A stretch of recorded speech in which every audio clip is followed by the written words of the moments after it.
It's closer than you think. It's not a tournament. It's what you don't see on TV.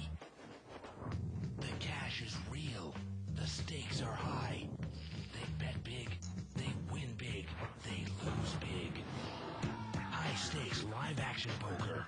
Live at the bike. Watch it live on the web or play it if you dare at the Bicycle Casino right here in Los Angeles.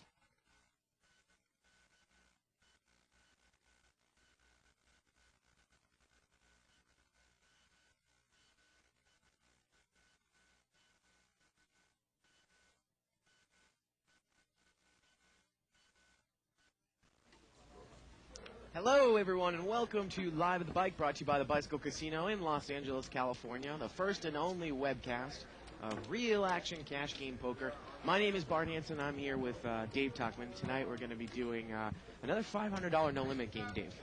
5-10 blinds, uncapped, $500 min game. I really like this game. This is kind of our bread and butter game that we play. You might be wondering why we're wearing these sunglasses.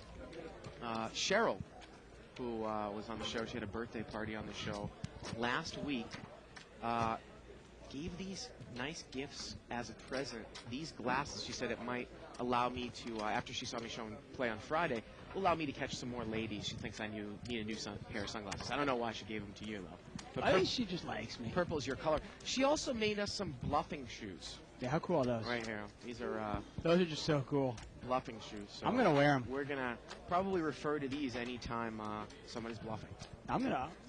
So Those official are Live awesome. at the Bike bluffing shoes. Yeah. Well, let's head over to the table and let's get started for a Thursday night full of action. Let's do it. Let's go around and introduce the table.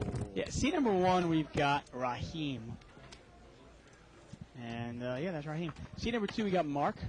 Mark's a Live at the Bike regular. Keep track of him all night. Seat number 3 is Walt.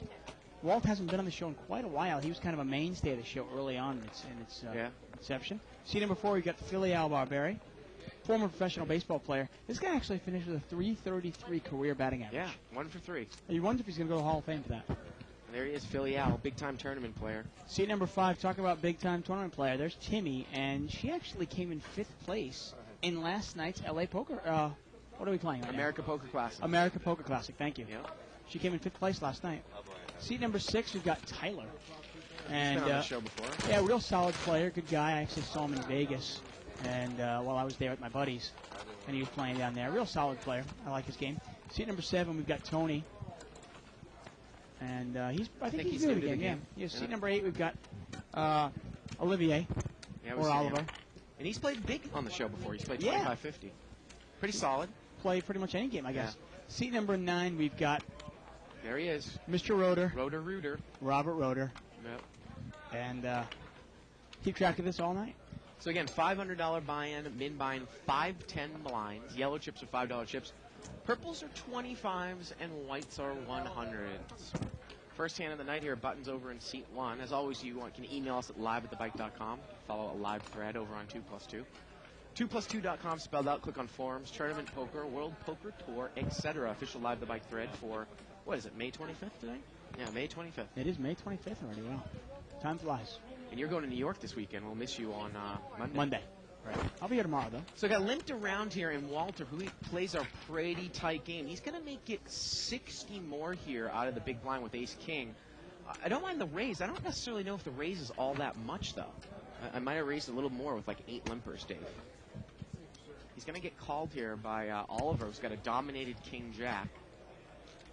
And Raheem, he's going to call there with 7-9. I'd rather call with 7-9 offsuit on the button there than king-jack. Yeah, definitely. Figure 7-9. I mean, your cards are probably live. 3-way action here. Well, and Oliver outflops him. 3-way action is about a $250 pot. Let's see if Walt can lead here. If he can lead forward. No, he checked it. And Oliver's going to bet about a pot-sized $250 bet. He's going to take it down there. You know, sometimes it's just tough, ace-king offsuit. Obviously, it's a pretty premium hand. It is a premium hand, but, you raise it to 60. Now one guy calls from up front. That induces the rest of the table to call. Right. And then even with ace-king game, if you flop a king with rags or even an ace with rags, I don't really know how much heat you want to take. It looks like Walter might be about $1,500 deep. I mean, it's not exactly a limped around pot, but do you want to commit all your chips in that spot with one pair if you flop an ace or a Yeah, king? it can be a tough hand to play out of position. Yeah. The only thing I will say is oftentimes if you do flop the ace, you can bet it because a lot of good players will put you on a pocket pair and might make a move on you. Yeah, like raising with kings or queens, right? Exactly. Seat 7 here is going to raise it up here in third position. He's going to make it 30 to go with pocket 8s. That is a really smallish raise here, Dave. Again, we've got a lot of tournament players in this game, kind of 3 times the big blind. Doesn't really cut it if your stack is deep in a cash game. No, not usually. And Raheem has called him with queen 8 of hearts here. Flop comes jack 10-7. Well, He's got a gut shot. Yeah, Raheem's got a gut shot to the 9. And Tony checked with 8s there. Raheem bet, and Tony folded. Well, it's tough to stay involved there when you got 8s and you have 2 overcards. Jack 10 obviously being scary cards to him. Fun night last night, Dave. 20-40. It seems like a lot of the players are more comfortable with 20-40. That's probably going to be the game that we're going to continue doing on Yeah, Wednesdays. I would imagine because it's the same color as the 10-20 game. We don't have to go through the rigmarole of changing chips. Right. And, it can be a little bit intimidating for some And that players. game actually kept going all through the night. Yeah. And I got to tell you, Mo, it is uncanny how he doesn't do that well on the show recently, but he wins it all back plus more when he's off the show. Yeah, although he said he actually lost last night. Yeah. Now, Raheem is going to open here for a raise to 60 with pocket 8s, and that is a nice size raise. I usually will open 55 to 65 to 70 if no one else is in the pot for the open raise. If there's a couple limpers, of course, you increase that up a little bit more. And as we always talk about, if you change your raise sizes drastically, well, good players will pick up on that and can kind of, put you on a range of hands according to your raise Definitely, size. yeah. Button moves over here to Philly Allen, seat 4. We see sometimes people putting that mini raise in there with like hands like Queen Jack, Jack Right. 10. Right. But if they've got aces or kings or queens, well, then they put the big raise in. 8s Yep. are going around, huh? Yeah, pocket 8s here for Tyler. Now, Timmy there's got king, queen suited in the small blind. Little open limp here by Walter with queen 9 off suit. And you might just check this. You could raise, and she's going to raise. Well, she's playing a short stack here, Dave. And that is the power of the short stack. If she makes it, say, at least 50 or 60 more, no one really should call. If Tyler thinks he has the best hand, he should probably re-raise her. Well, he's going to call. Maybe he hopes that other people behind her will fold. Well, it's not a terrible move to call if you're Tyler, only because if you put her on a big cards, Right. she's got to follow through and bet into you, Right. and then you can probably get her off it at that point. But the only thing about Tyler now is that he brings Tony in. He brings Tony in. Walt's probably not going to come in with this hand. It's kind of garbage, but you never know. Yeah. I mean, with a couple people behind you. So Timmy's race it with king, queen suited here. And this pot's going to be a little under 200 here, going 3 ways. Oh, nice flop for Tony. Good flop for Tony. Not a bad flop for Timmy either. No, king, really queen, not. Jack 10-4. I got to tell you, and she's going to continue betting, and I like it. All the money's going in here. I Yeah, think, no doubt. I think Tyler's going to fold. Tony's probably going to put her all in, I would assume. And she's going to call. I mean, with these stack sizes, he raises. He's going to make it 300. And Timmy is not in that bad shape here, obviously.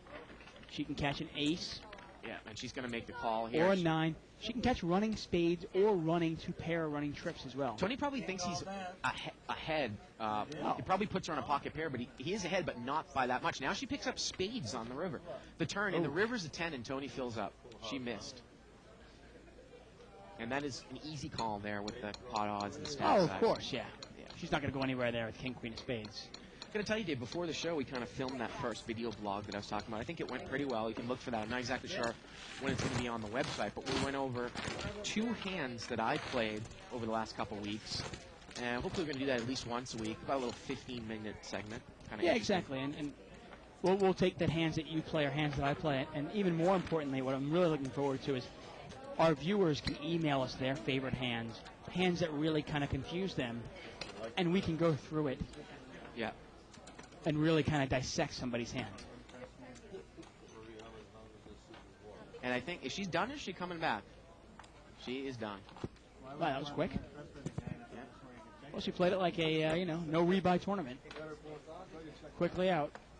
And again, if you're inexperienced in a game and no limit, if you can learn how to play on the short stack, you can be dangerous. Oh, The definitely. only thing about that, though, is that if you get lucky and you run short stack and you run it up to a deep stack, Well, are you comfortable to play a deep stack, or might you just get up from the table? And Well, take that's the your wins? thing, right? If you buy it for 500 in this game and you build it up to 1,500, Right. I guess you just get up.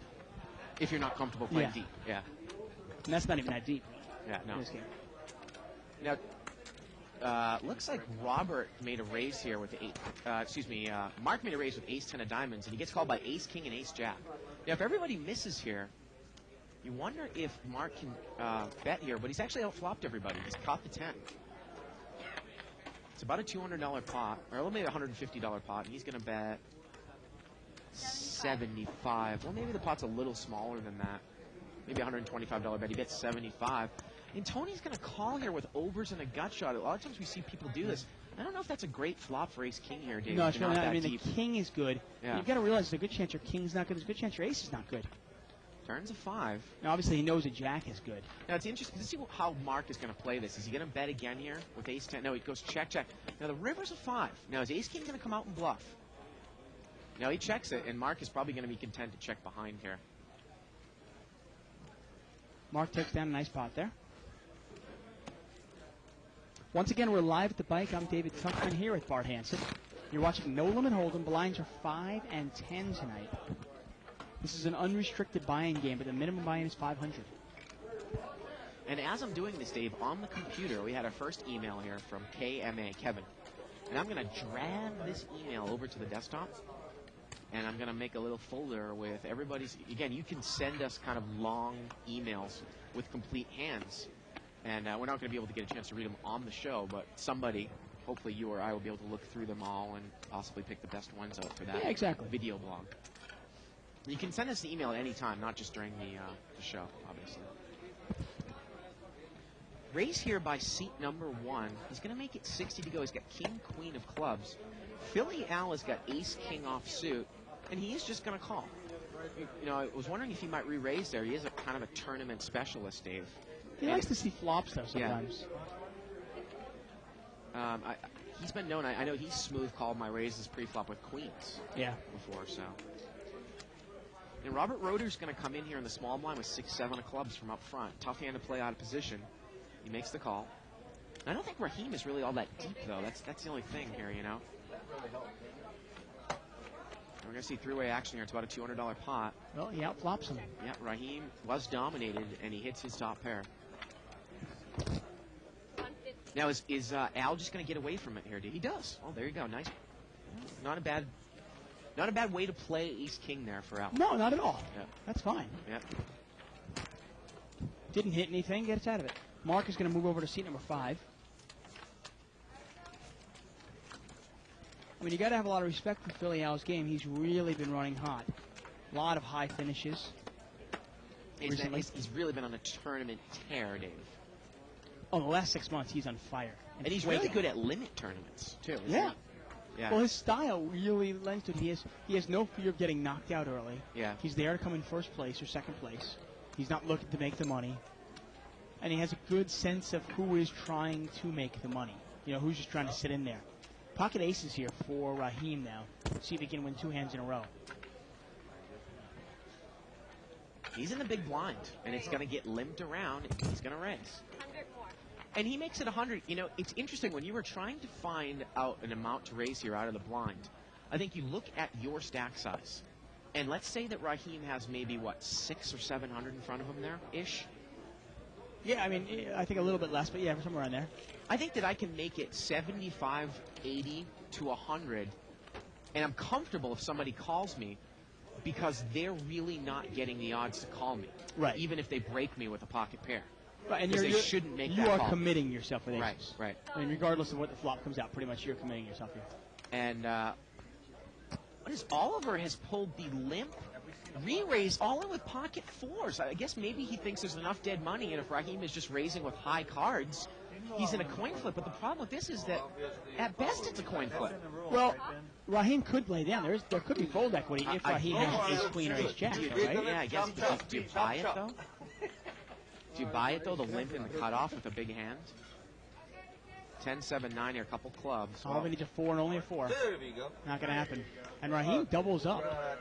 Let's see. You got to love that. Really surprising from Oliver. I mean, he might play a little more conservative in the bigger games, but Yeah, you wonder, if sometimes players play differently in different games. 100, 200, 3, 400. Button moves over here. It's going to move to seat 9. And like you said, Raheem's going to double through there with it. And that's not a play that we've seen Oliver do in the 25-50 game. No, not at all.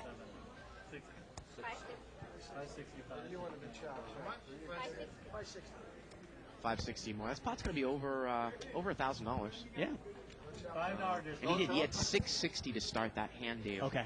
He made it 100, which is a little bit on the big side. But again, if you get called, you're really positive value, even if you lose the hand. Yeah, definitely. I mean, by putting 100 in there, if you get called in a couple of spots, Yeah. you can safely pretty much move all in. Yeah. And if somebody beats you, hey, so be it. Right. But in the long run, when you raise an amount that someone should not call with, again, he's on the short stack, that is positive. Oh, definitely. Yeah. Plus EV there. You're getting somebody to put all their money in who's not getting the right odds to Right. call you. That's really what poker is all about. I mean, you talk about bad beats, you talk about suckouts. You can only get your money in with the best of it, and you can, if you play a hand where a guy sucks out on you, but you made it improper for him to chase some sort of draw, or you make him move improperly, that's a positive expected value, obviously. Buttons over here in seat 9, Robert Roeder.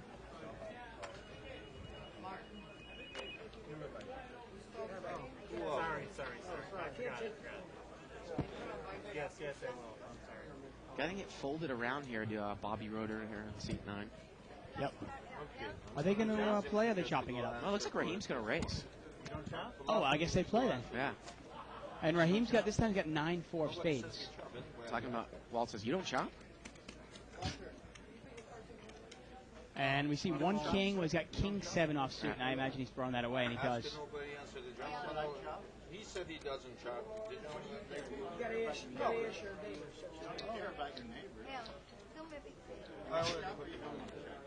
This is always humorous, you know. Yeah, it's the soap opera of do I chop or not chop? The fact you have a good hand, though.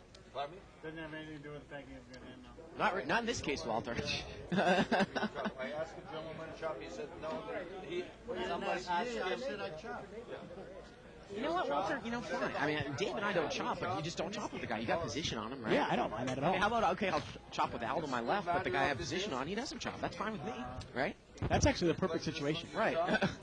Get a guy to your right that doesn't chop, but the guy to your left does chop. Right. That's You great. want to chop? Okay, great. Right. He and I said we chop. He said he wouldn't chop. So don't tell me he said he wouldn't chop. I just like that he thought he had a good hand. He's like, it has nothing to do with the fact that you have pocket aces right now. Right. See that crackhead on 2+2 is posted up Because it went all the way around the small something. He blind bought us a bang couple raise. cocktails last night, Dave. That is Eric. And he is his said name. that it was because he asked and nobody said they chop. Yeah, right. You know. I know. Dude, he was sitting on the It's next okay. to mine. You need the $10. I know. You need it. It's okay. Email here by Jake M regarding says he's running really bad. What are some of the ways to combat that if he's really tightened up? We'll get to that in a second here. Tony's got queens here in seat 7. And he's just limped in here. Limped in here, so it's going to be limped around 4 ways. How does Tony play it now? It's a ragged board. I think you bet here, but you really got to proceed with caution if you receive any heat, right? Yeah. He's going to bet. Obviously, it's a pretty connected board. 2 hearts out there, straight draws out there. Oliver's going to throw away his gut shot. He's going to take this down with queens. Yeah, he does. Hey, email here from Jake M. It says, hey guys, I got a question about running bad. I'll be the first to admit that I'm playing bad. I'm playing way too fast lately and trying to run too many bluffs, which is something I don't usually do. Even though I'm playing bad, I'm also running really, really unlucky as well. So today I decided to play super, super tight. I'm folding about 90% free flop, but I'm still down. And yet again, I'm getting unlucky. What would you guys suggest I do? Any advice would be greatly appreciated. Thanks, guys. Email from Jake M. He's a big blind. He has to make sure. He has to tell me. Anything, Bob? Well, I mean, a lot of times people say they're running bad, but they don't realize that running bad is actually causing them to play badly as well. That's why Phil Ivey said nobody runs bad, they just play bad. I wouldn't go so far as to say that. But I think you just got to stick with your game. I mean, one of the strengths of my game, Dave, is that I really will rarely ever tilt. I can keep good emotional control. Right. And, I mean, that's something that I don't have to battle, but I know a lot of people do tilt. So No, you gotta it's watch definitely a for that. battle that we've seen a lot of players fight with on a nightly basis. Well, Al does not chop Right. because he completed, and he's going to bet out here on the 3, and Mark calls with Jack 8, and now Al turns 2 pair. Now, why would you call that if you're Mark? And Al's going to keep betting. Yeah, I just don't understand why you'd call that if Yeah. you're Mark. Maybe And what? Mark was trying to represent spades here, or just see what Al was going to do. Yeah, but what, you're calling because you think your opponent is bluffing? And now you put yourself in a spot where you have absolutely nothing. You're drawing dead. Is he going to make a move here? No. No, it doesn't look like it. I just don't see a point. Why are you going to do it? Philly, I was going, what are you doing, man? Look at him. You gonna say, you going to make a move or something? And you see sometimes that small blind, big blind thing where players almost take it personal and they go, what, you're going to bet? Well, Mark even said that he normally chops, and he's not used to having to play heads up like that. He just said that. Yeah. You got jack high. No hand, no pair, no draw. Throw it away. Let's First take a chip look at down. the first chip count of the night here. This game's been going for about an hour. Got over 10,000 on the table. Not bad for a 5-10 game. Let's take a look at the differences. Oliver's up 1,200. Wow, still up 1,200 after giving away giving six. away that to Yeah. Raheem. And Raheem is just even now. Yeah. We'll keep track of this throughout the evening. Al's going to open raise here with Queen Jack of Hearts on the button. He's going to take it down. Yep. Made it 75 to go. Take it down. Now, I'll say something about JKM. Obviously, you've got to realize, okay, if you play your best game, if you play your A game, whatever that might be, and let's say you normally win, I mean, even somebody who's the best player in the world, Phil Ivey doesn't win 100% of the time. Of course not. You know, Barry Greenstein actually says that he probably wins less than 50% of the time, Right. but his wins are bigger than his losses. You've got to realize that you're going to lose. So if you're playing well today and you're losing, well, that's just, hey, that's going to happen sometimes. Yep. But if you start playing bad as well, well, then you kind of magnify it, because then Yeah. you got to realize, you go, okay, well, let's say you win 60% of the time that you play well, okay? But let's say you only win 20% of the time you play bad. Start adding it up. The first step to stopping yourself from running bad is to stop playing bad. Straddle pot here by Oliver, and Raheem is going to open raise here with Ace-Jack. Now, Al is just going to call with Ace-King, and Tony has got Ace-Queen. So, high Broadway out Yeah, there. and most likely these guys are all going to miss. $300 pot. 5 deuce here. Let's see if Raheem can lead forward. Now, if he gets checked over to Al, do you figure he might have the best hand here with Ace-King? And he's going to bet. He bets 400. I don't really mind that bet. No, Dave. not at all. It's a great bet. Yeah. It's a nice, strong, aggressive bet. The only thing is that if you get a guy that might call here or something like pocket 7s or pocket 8s. Well, he's one. He wants to find out right now. The only problem is he put so much money in. Yeah. If somebody were to raise him here, would he be pot committed? I actually found myself in a situation like this afternoon, where I made a similar play with Ace King, and I looked at the pot, and the pot was like $1,000, $250 to call. I'm going, man, can I get away from this? But this case, obviously, Al's play is going to work. That's funny. I don't, we said earlier when Al just called with Ace King, oh, I thought he might be a little bit more aggressive. Here he just calls with Ace King again. I got to tell you, from what I heard earlier in the game, Raheem seems to be, he's been a little bit out of line with the amount of times that he has raised pre-flop. I think now you just pop the guy with Ace King, because I think you figure you have the best hand. Yeah, and maybe that's the reason why we didn't have the backstory of the first hour of the show. Yeah. Maybe that's the reason why Oliver did move all in with pocket 4s. Yeah. Thinking he had the best of it. This guy's probably just Yeah. got 2 random cards. Yeah, okay, it's about a coin flip. But he says, you know what? It's probably not a coin flip. I'm probably about, 55-45 favorite. I'll take Right. my chances.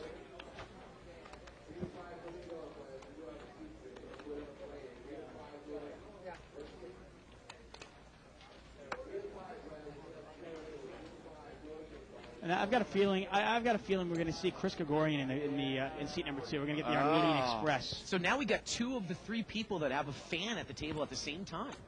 Although wait a second, I see him getting. That's not him. That's not Chris Gregorian. No, clearly not. Oh, that's Chris Karagulian. Oh, okay. He is another tournament player. Yeah, I was looking at the guy's legs, and I was like, wait a second, that's Yeah. not Chris Gregorian. Yeah. Chris Gregorian's a big man. It looks like Oliver here, I couldn't tell, They're heads up in the blind here. Well, no, actually, Rotor limped in with ace-king of diamonds. Oliver just checked it, and Rotor's flopped a pretty big hand here. He's got overcards and diamonds. He's going to bet. He's going to take it down. But the first step, I mean, when I'm running bad or you're running bad or if anybody's running bad, it's. I mean, I have to tell you, I subscribe to Phil Ivey's theory of there really is no such thing as running bad. The cards have no memory, okay? They don't know what happened last night. They don't know what happened last hand, okay? You do, though. And maybe that starts affecting your game. I think you've got to be honest with yourself. You know, face the music, look at yourself in the mirror and go, what am I doing wrong? What am I not doing right? Am I not playing it quite as aggressive as I was before? And Chris, for anybody that is not familiar, he actually won the first Legends WPT event that was televised. Yeah, he did. Yep. He heads up with Han Lee. Yep. Knocked out our own Kathy Liebert. Yeah. I remember with a memorable pocket queens over ace king hand. Yep. And a $40 raise here. Thought I heard 40 from the dealer. Yeah, by Mark with ace 10 of spades. Oliver's going to call with the jack 10 of diamonds here on the button. Raheem is in with deuce 6 of hearts. Raheem plays really loose. And Chris is going to, Walt is going to call with the queen 9 of clubs. So here we go, about $170 pot. 10-4-7. Well, Mark the pre-flop raiser. He's hit his 10. Now, is this the type of flop you want to get involved with if you're Oliver? Yeah, I mean, you got top pair, no kicker, no draw whatsoever. Well, you know, if he Mark, gets checked that's to me, kind of weak, though. He bets 95 into about, and Oliver's going to call. Maybe see what happens here. $90, Dave, into about a $170 pot. Oliver calls. Now, this flop really isn't all that draw heavy unless you think someone might call you here with 5-6. I think Walter's trying to think about calling with a gut shot here, but I don't know. I mean, actually, if a jack were to come, he might win some money because Oliver would have 2 pair here. yeah, I mean, I just think it's too big of a bet. I mean, you've got to be looking at it. It's 180 in the pot. Actually, there's, what, 350 in the pot? 350 in the pot, 90 to call. You've got 4 outs, so you probably need to make at least 900 total. Now, there is a chance that pot. if you call this, there's a chance both players might just check. Yeah, you might also get 2 cards. You could get 2 cards to the price. I just don't think it's a big enough draw to go for. The other thing, too, is you might lead out on the turn, maybe even big if a club were to come. With a turn here as a king, I don't really think... I think if I'm Mark, I still think I have the best hand here. That changes nothing. No, it really doesn't. Unless the guy has king 10. There's no reason to put him on a king 10, though. Yeah. And he's going to bet 200. I'd be more scared of a 9 or a jack. He's going to bet 175 here. And I think that Oliver... I think he's probably going to be done. He's got some $1,000 chips over there. You can see those $2,000 chips. I mean, if you're Mark, the only hand you're really scared of here is if somebody's got, you know, obviously you don't want to see a 6 or a jack in case he has 8-9. Jack also completes 2 pair. A likely holding, jack 10. And Oliver's out of there. Nice bet by Mark. River was a 5 of diamonds. Wouldn't have changed anything.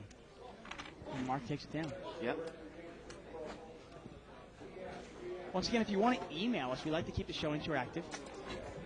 You can email us at live@thebike.com. You can also follow live thread over at 2plus2.com. If you're wondering how to contact us there, you can also go to www.liveatthebike. On the left-hand side, there's how to contact us. Yeah.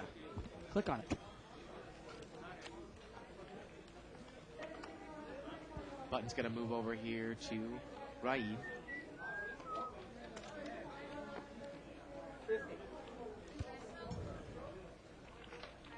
And we're going to see a $50 raise here by Jared. He's going to open raise here with ace 4 of hearts, Dave. And Rahid is going to call with jack 10 of diamonds. Well, there's the ace. Now, the thing about raising with ace rag is if you flop an ace, well, I guess you're going to continuation bet, but if you get called, I don't know if you really can continue on. Yeah, you have no idea where you're at now. Yeah. It's not a lot of draws out there. And Rahid is going to call with a gut shot here to the 8. Well, the turn's a 3, and let's see if you're Tyler, do you have to check here? He checks, and Rahid checks behind him. And the river now is a 9, and if you're Raheem, you might be able to use that card. Now, wow. Tyler's going to throw a little bet in here. Kind of a little blockish bet almost, right? Yeah. He takes it down. That's the problem with ace 4. You're not really sure what to do. It almost paralyzes you. Yeah. Your opponent calls you one time, and you go, well, now what do I do? Right. email here from Richard. Richard, I'm actually not going to take that bet.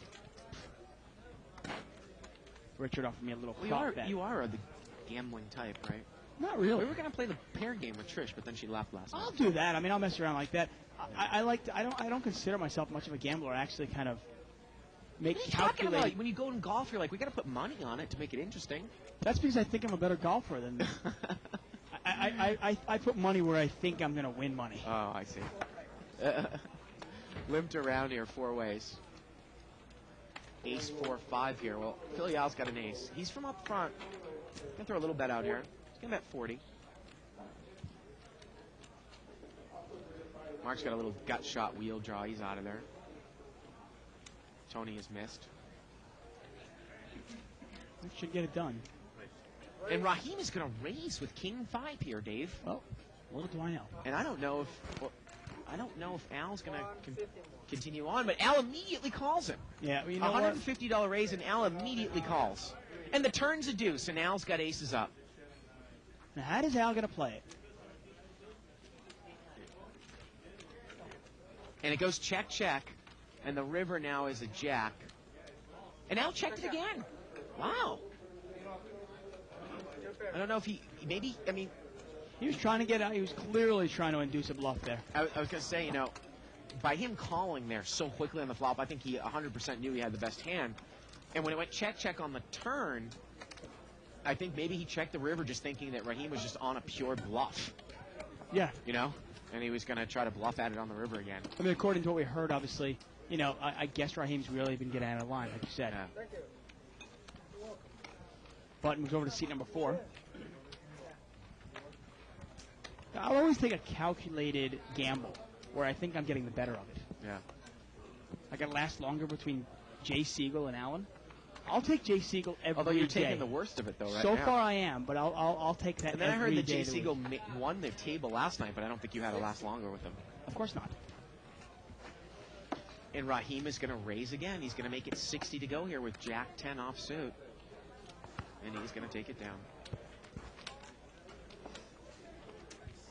Again, if you want to listen to an interview that Dave and I did on the circuit, you can go head over to thecircuit.com.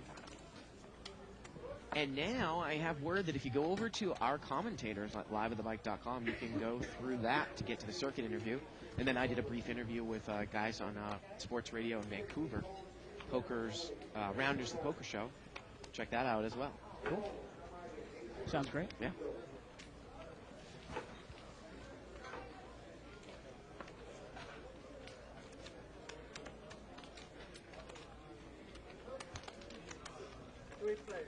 Three-way action. 10-7 deuce rainbow. Nobody's really got much of anything here. Limped around. Turns an 8. And nobody still. Tony's going to take a shot at it, though. He's got a gut shot straight draw. Not a very valuable one, obviously. If a 9 were to come, anybody with a jack would have a straight. But he takes it down. Good aggressive bet. Players are kind of feeling each other out. Kind of had a slow first half hour. Yeah. Not a whole lot of big pots. Button's going to move over here to seat 6.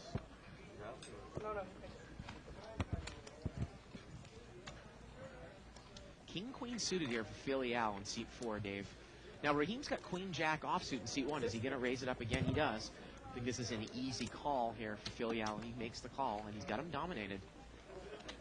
Now, we might see Al shake and move here, even if he misses here. If there's a ragged flop, this might be interesting. I get a feeling... Well, he's going to use the power position. Yeah. I mean, he's in position. Now, here we He's go, got- rags. Let's see what happens here.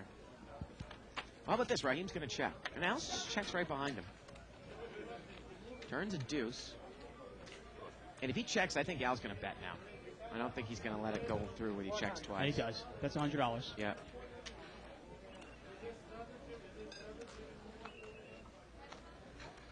Takes it down. Yep. It's a good bet there with King, Queen, Ace, King. Especially with King, Queen, though, because that might not even win in a showdown if the other guy was raised with, like, Ace something, right? Ace, King, sometimes people just check it. You always can let a card come off and have it beat you, but that hand will win in showdown the way that hand played out. No, right? definitely. And that's actually sometimes Ace-King is a big enough hand where you can even check it twice, and if your opponent throws a bet at you at the river, Yeah. you can sometimes even call. Right. Al's going to limp in here with ace-3 suited from up front.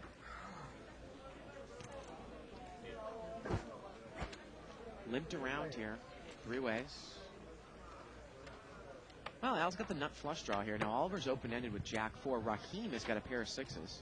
Yeah. Al's got the gut shot as well. You wouldn't think it's a valuable one, obviously, because if a 4 comes, anybody with an 8 would have a straight. But in this case, it is good. He bets 40, and Raheem is going to call him, Dave. Boy, Raheem does not want to see the 6 of spades here. And the turn here is an ace. Al now has top pair and a spade draw. He is really good. Oh, Raheem's in terrible shape. Obviously, Yeah. Raheem would need a 6 or a jack that is not a spade. And he's going to bet here again. He bets 200. I think that Raheem probably is going to throw this one away, I would think. Yeah, I mean, what can you beat? Jack 6 there. Is that really a hand you want to get involved with?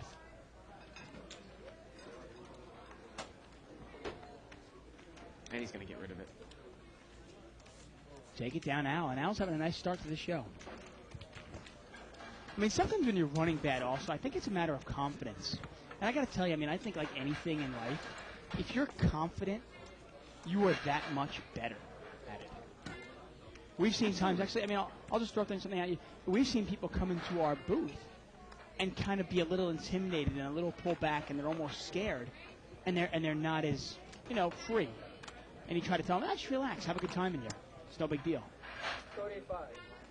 And obviously that will affect your poker as well. Cutoff's going to raise here to 35. Again, kind of a small raise. He brings it in with pocket 6s. Oliver calls with pocket deuces. And we are heads up here. Jack 5, 10, couple hearts. Tony's going to bet $20 here, Dave, into a $70 pot. And Oliver calls it. Turn is a 7. 6s are still good. Is Tony going to check now? I mean, with such a small bet, you don't even know where you're at. It goes check, check. River here is a king.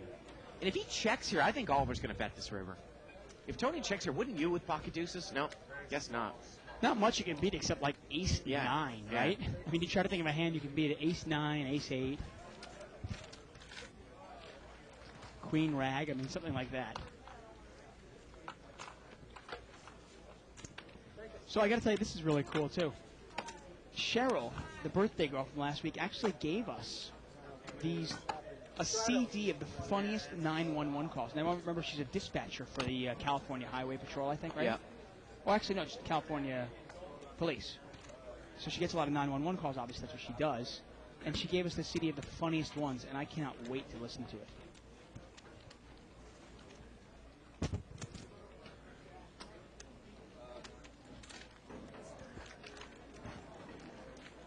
Straddled pot here, Dave, and it's limped around. Tony limped in with ace-king suited here. The flop comes out queen, jack, deuce with a couple diamonds. Gets checked over to Raheem, and he's going to bet with king 9. He's got a gut shot to the 10.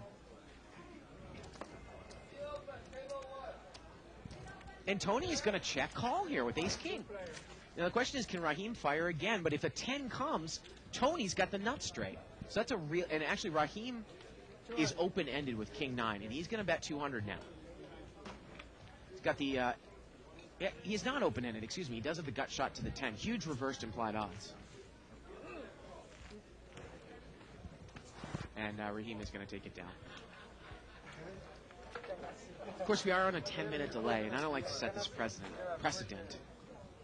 You know, like the president. I think it's actually, is it 10 minutes then or This 5 is, minutes? it's a 5-minute delay. 5 minutes late. But there's a new guy on the thread. Swings 100. He says, can I get a shout-out to Kev? Well, there it is. There you go. I don't often do that. Who's Kev? I don't know. Oh, okay. But sometimes when I see... And There's Ronnie! Yep. Ronnie! Ronnie, where you going, man? He says, I'm afraid of cameras. He walked away. Mimped around here 3 ways. $30 pot to the flop. King 10-8 here. Well, Mark's got top 2, and he checked it from up front, Dave, in the small blind. Did not bet. Gets checked around. Turns at 3. I gotta tell you, I mean, that's not the kind of board that I want to be checking with.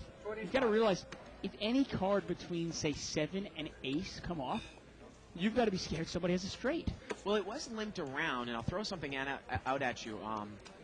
If you've got a guy like Raheem in there, if Mark was the small blind and you've got Raheem in position, again, we talk about the times to slow play, you might go for the check raise, because it seems like he's always going to bet when checked in. Yeah, I mean, I just think on an unraised pot, that one's too scary. Yeah. Because obviously you have no idea where you're at. Somebody could be in there with just 2 random cards, queen 9, something like that. Broadway card comes up, and then suddenly you're going to lose a big pot with 2 pair. Those connected boards like that, I don't really like the slow play. Four-way I don't action like the here. slow play much at all, but never then. Four-way action limped around, and Mark had limped in on the button with ace rag off suit. Oh, yeah. And he is going to bet here. We always talk about ace rag. You know, you'll win a small pot or you'll lose a big one. And he'll win a small one here. There it is. Now, obviously, we are live, unedited, unscripted. Have you ever seen Mark play in this game before, Dave? I don't know if I've ever seen him 500 play game? in 500, yeah. He used to play it a lot. Did he? This was the game he used to play a lot. Yeah. And then he started playing that 3 to 5 game. Right. When there, he used to play this game when there wasn't a 3 to 5. Right. And he'd even played the 200 game, too. Yeah. Stepping it up a little bit. And Roeder looks like he's back to the table. I mean, when you think about it, I think almost every live show, quote unquote, is actually on a delay. Isn't the radio like 7-second delay? Oh, absolutely. Yeah. TV 7-second delay. Yeah. Might even be more than that, actually. Sometimes when you watch a TV broadcast of something, you know, I'll listen to the radio announcers because I like them better, and the radio will be 5-10 seconds ahead of the TV. Really? Yeah. Opening the straight draw for Raheem, he's got the ass end of it, and he's going to bet it, and I don't think Oliver's going to call. No, he doesn't. I mean, you look at it in football games or baseball games when they have to shoot a signal up to a satellite and then it gets shot back down. Obviously, with the radio broadcast, where I think they have a hard line into their station and then it's just broadcasted out locally, it's quicker. If you've ever been to a bar or here at the casino, you can actually watch, if you're watching a baseball game or a football game on 2 different TV channels, Yeah. and one is satellite and one is local, Right. you can literally, one TV will be about 10 seconds behind the other one. I don't think it's all that. Well, what I've noticed Well, I is mean, the I was- broadcast is about a couple seconds ahead of the satellite. I was watching, Yeah. literally, I'm like watching one TV for football, and I'm going, and I'm watching the pass, and I'm screaming like, oh, and it's already, Yeah. the guy's already, it's already incomplete pass on the other side. Kind of got annoying after a while. King, Queen, 9 here. On the flop, it was limped around. Now, Raheem's got Queen, Jack with the Jack of Spades. He does not bet. Wow, I mean, that's definitely a betting He's hand got there. the second nut flush draw here with the straight draw and middle pair. From what he's been betting, I'm real surprised he didn't bet. Now he's got trip points. Didn't look like he was going to get a call from anybody. And he's still not going to get a call from anybody. And now he's going to bet. He's going to bet 100. You know, the funny thing That's is what Mark that, says. Mark says. yeah. Funny thing is that, you know, it's kind of giving Robert Roeder a hard time, but I haven't really seen him do anything that's really all that out of line except for making calls out of position with suited connectors when he shouldn't. But, I mean, that's a relatively minor leak, and it's something that we see even in some of the biggest games. No, he seemed like he played okay. I mean, Yeah. he was definitely committing too many of his chips when he was short stacked with kind of speculative hands. Right. We saw him calling off, say, 10% or 15%. Deuce 3 of clubs. Yeah, 15% of his stack with Yeah. 4 or 5 of clubs, exactly. You had him? Yeah, no shot. I had the 4 spades. Button moves over here to seat 8. And seat 7 is going to make it 40 to go. Pocket 4s here. Again, his raises are pretty smallish.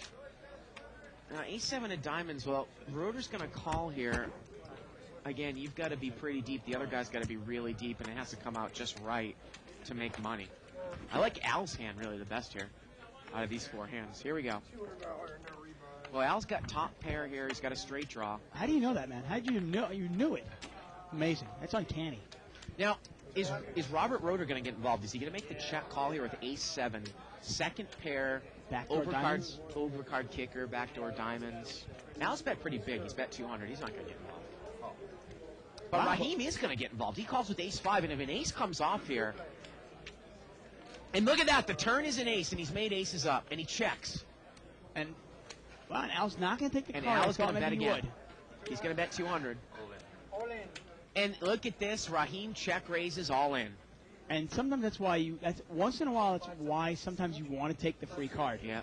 Now, obviously, there's kind of a catch-22. If you check there, you could be inducing a bluff. Right. Yeah, that's the first one. That's two. And I don't know if Al can get away from this. $760 pot, plus the call $960, $350 more. It's about a $1,300 pot for $350 to call, and Al calls. And the river here is a king, and Raheem is going to win. Yeah, ace is up there for Raheem. He's Al's getting a little under 4-1.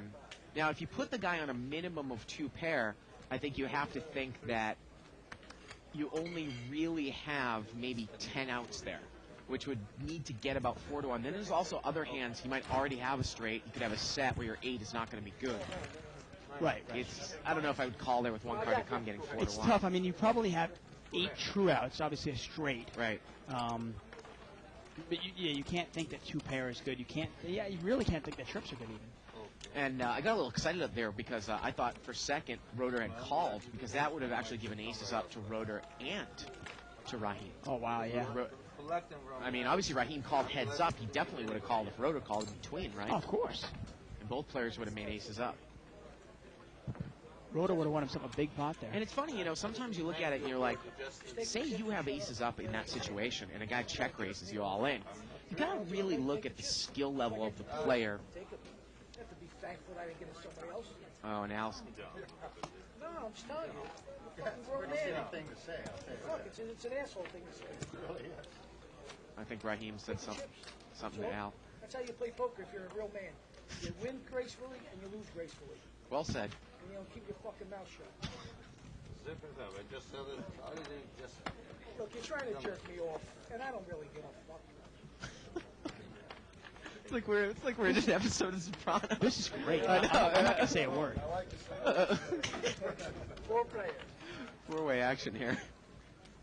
I hope he doesn't jerk him off. That's Filial Barberi. 35. Hey. $35 bet here by Tyler with ace-4 hearts. But to finish my thought there, Dave, I assume Al's going to get out of this hand. He's got ace, yeah. You have to, if you're really in a situation where you've got check raised all in there and you're getting 3 to 4 to 1, and let's say you had ace-7 there, and a player like Raheem check raises you, versus a player that's really good who check raises you. I think against a weaker player, you definitely have to think that it is very likely within his range that you might have him beat, because he might be just doing it with 2 pair. He thinks it's the nuts, right? Yeah, at the same time, it often can get to a point where you're playing against a weak player, Yeah. and you go, well, do I really want to gamble up this much where I might only have a small edge?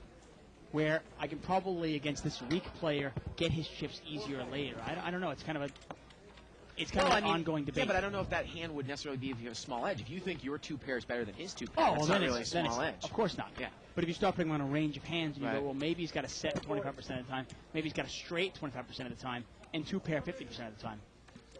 And you go, well, can I pick a better spot? See, with top 2, I'm definitely going to get involved. Yeah. With a hand like ace-5, I might not. Ace-7, I might, though. Tony has bet 40 here. He played king 4. And Mark calls here with a red gut shot to the 7 here, Dave. That's really surprising out of position. Turns a 5. See if Tony's goes check. Now is Mark going to bluff at it here? He's not going He's not going to to. get checked down. And Tony's going to win this with a pair of kings. Actually, kings up. I actually called the guy last night. I don't know if you saw the hand, but there was a guy that seemed to be playing pretty tight. He made kind of a big lay down to you. He had an overpair to the board. We had never really seen him before. He kind of looked like a nerdy guy. Yeah, he definitely. And he had raised a small amount from up front, a couple callers, and I called in the blind with deuce 3 of clubs. And the flop came ace-4, I think it was ace-4 blank. Yeah. I checked to him, he bet, and I called. Now, I called not to necessarily hit my wheel, but I thought that if he didn't have an ace, he would check the turn, and I could bet the river and he would fold. But instead, he checked ace-queen on the turn. I threw in what would have been a bet that he probably wouldn't have called with kings or queens, and he called with ace-queen. I don't necessarily know if I'm the type of player you might try to induce a bluff with on the turn. I don't think I'm aggro, super aggressive. I actually don't think he was checking to induce a bluff. I think he was checking to keep the pot small. Yeah. He didn't want to face a big check raise on the turn. So he figured, okay, I'll keep this pot small. and then call off any reasonable bet on the river. Yeah. Any reasonable bet with like someone that I might do with an ace rag. Right? Exactly. Yeah. And if you made 2 pair, okay, it pays you off. Yeah. If you don't have to, Yeah. 4-way action here. We had a raise by Raheem with king 10 of spades. He made it 60 to go. Well, Oliver had the best hand pre-flop, and he continues to the best hand now with top pair. Now is Oliver going to lead out? No, he checked it, and it gets checked around. Well, the turn here is an 8. Oliver checks again. And Raheem checks again.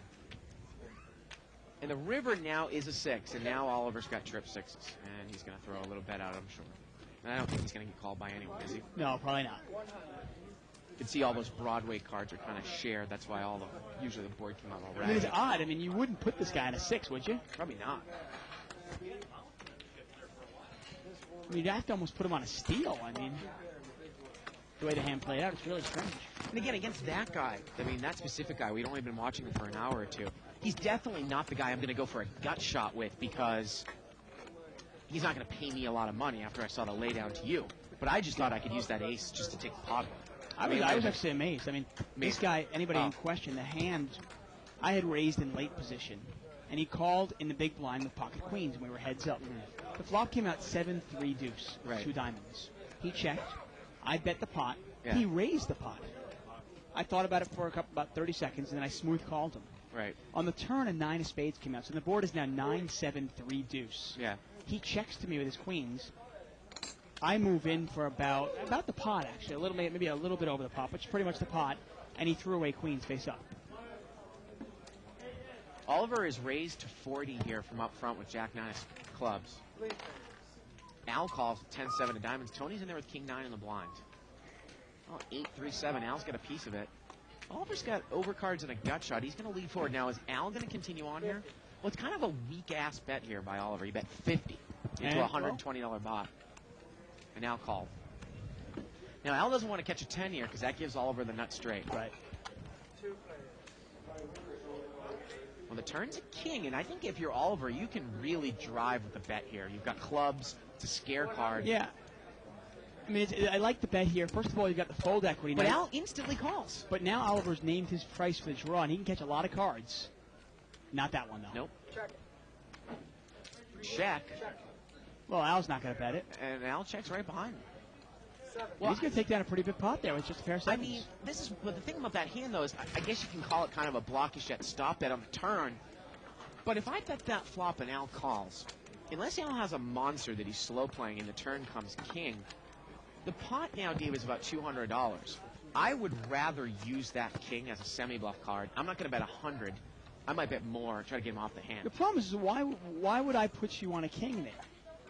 You bet the flop on an 8-7-3 board, right? You don't think I would continuation bet with ace-king? I already had aces, something like that. I would He didn't continue raise to bet. He didn't raise pre-flop. Yeah, he did. Oliver did. He did. Okay. Yeah, I mean, Well, it was kind of small. But I see what you mean. yeah. Probably that's not going to stop me from betting jacks or queens in that spot either, right? The king. Right. I mean, I guess if Al goes, nah, I'm putting you on ace king, and the king comes, Yeah. okay, I'm putting you on ace queen. Right. You know, you start picking them. Crackhead wanted to know how Jay Siegel, our live at the bike potato, is doing in the tournament today. And last he heard, they started with $2,000 in chips, and he has $6,000 in chips. Now, we had a raise here pre-flop, I believe, by... Couldn't tell, but Al has picked up a big hand. Yeah, it's a nice flop for Al, really is. And he checked it. Mark's going to bet 100 here with king 8. Maybe Mark was the pre-flop raiser on the button with king 8. I think he was. And I think Al's going to raise this up. No, he just check calls. Wow, okay. He's got clubs and a pair.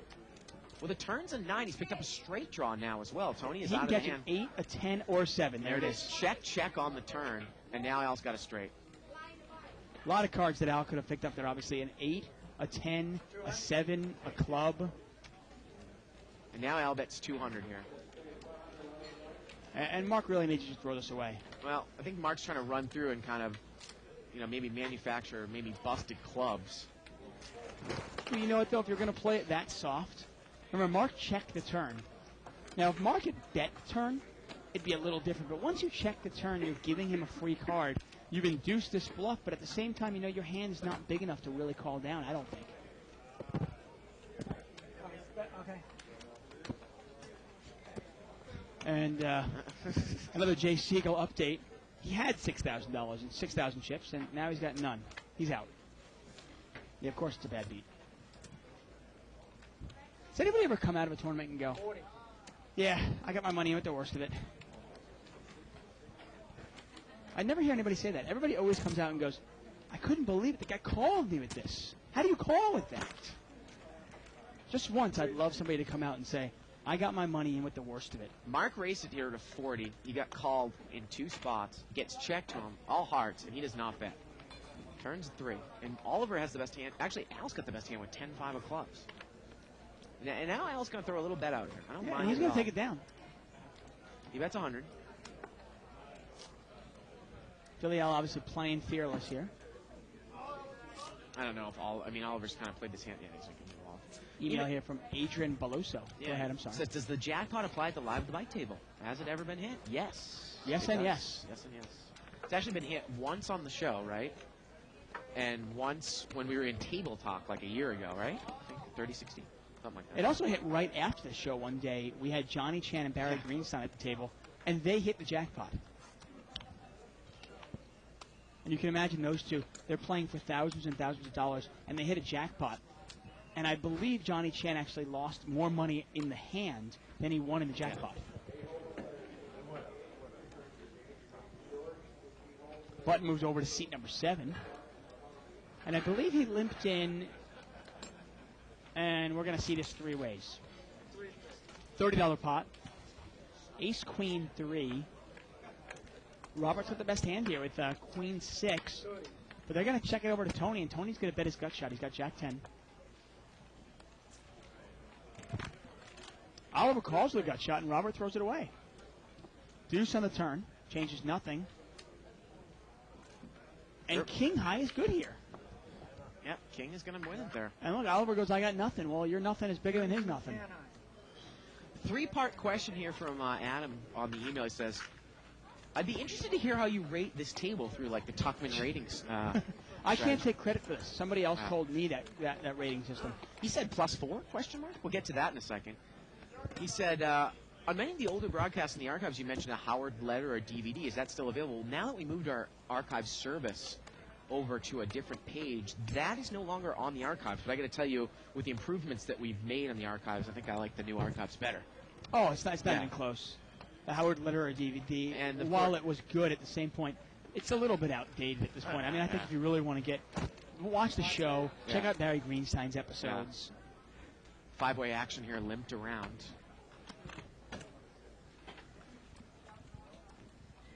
Ace 8-8 on the flop. It got checked around. The turn is a 10. And I believe Tony is the best hand with 10-5, right?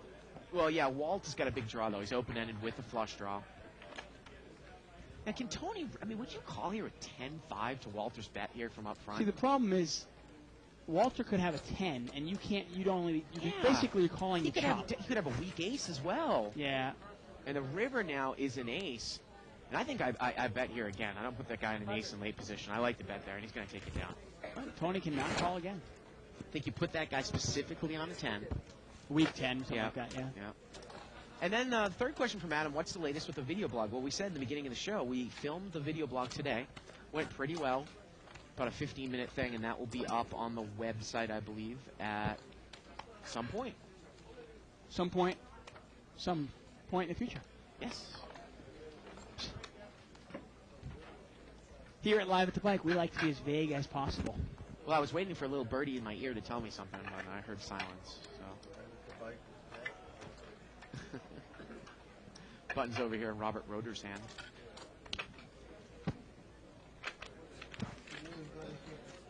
And it's going to be limped around here. Al did not raise it with ace-queen of hearts.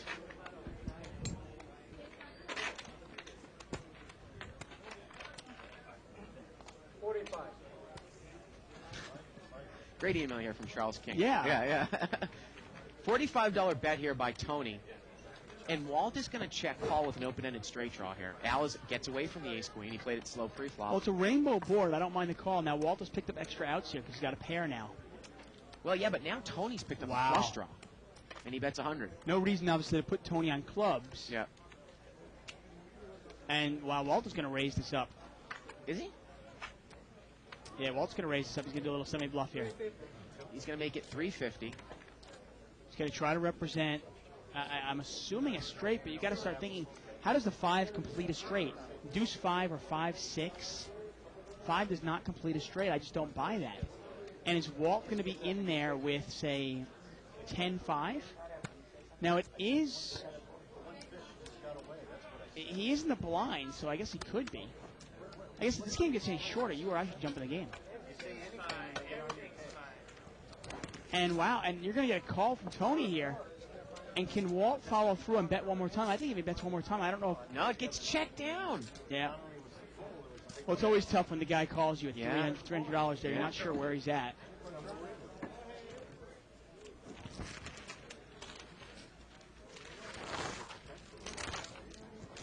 You want to read this email by Charles King? Yeah.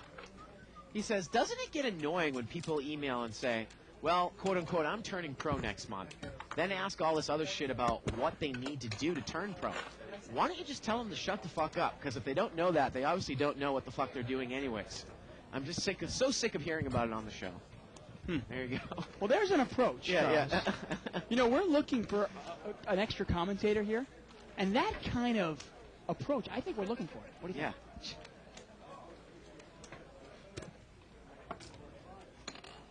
Obviously, the influx of poker players into our field, a lot of players don't really know everything about it. And obviously, you're going to learn as you go along. I mean, I started playing a couple of years ago professionally, and, you know, it's been a learning process, and I'm still learning today. 9-8 deuce here on the flop. It was limped around. Thank you for the email, Charles. That was funny. 40. Tony's going to bet 40 here. He's got top pair. And Oliver's going to call with king 8. Rotor's out of there. Al's probably going to fold. Mark, I'm sure, is going to get out with bottom pair. David Stanfield's calling for the table talk again. He says, times like this, God bless the table, Mike. Right, guys? Take 20 minutes off and let it all unfold, like old times.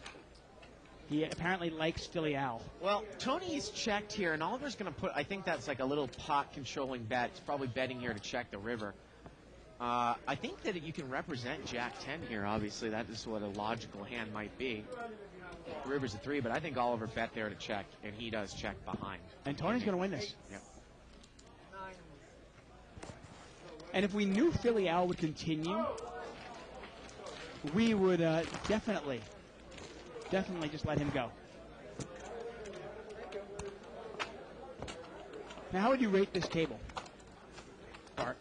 Well, I mean, if you want to go around individually. I mean, Walt's a pretty solid player, right? Yeah, Walt can't be any better for the game than a 0. He's either a 0 or a -1. Right.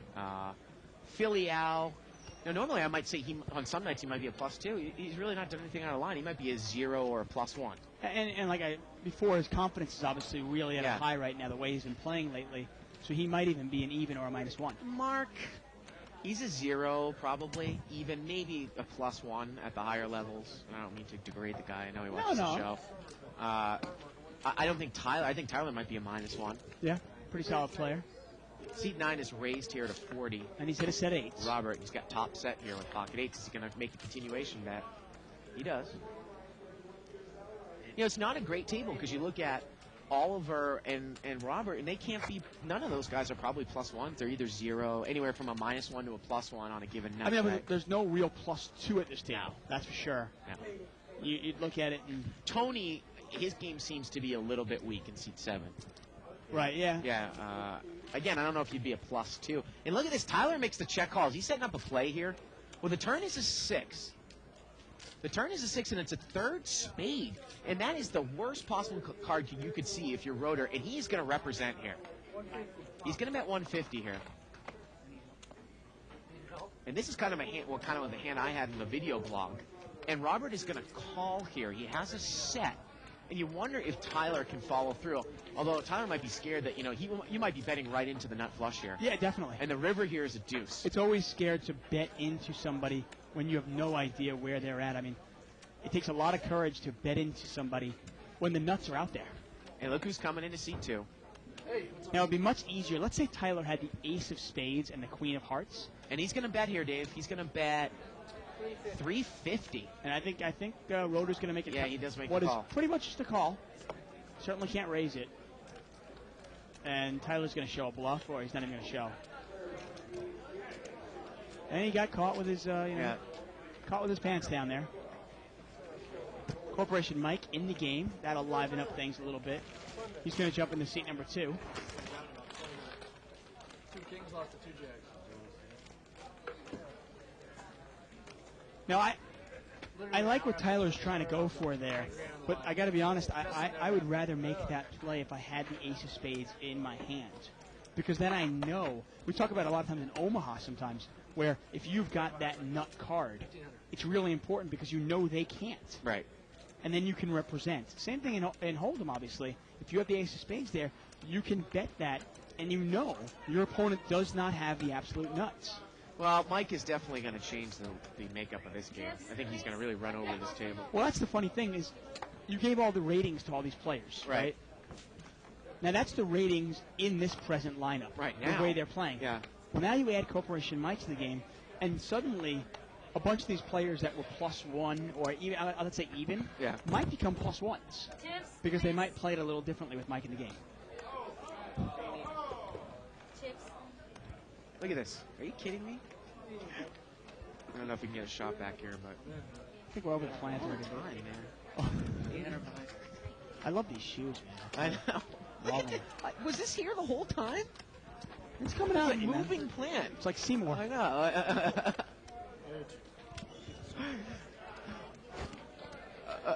Lived around here 4 ways.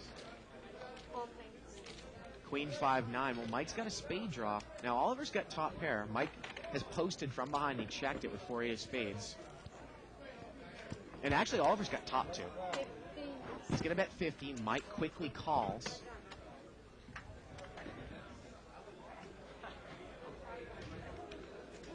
I don't know if Tyler knows it's on him here in seat 6. I don't think he does, Dave.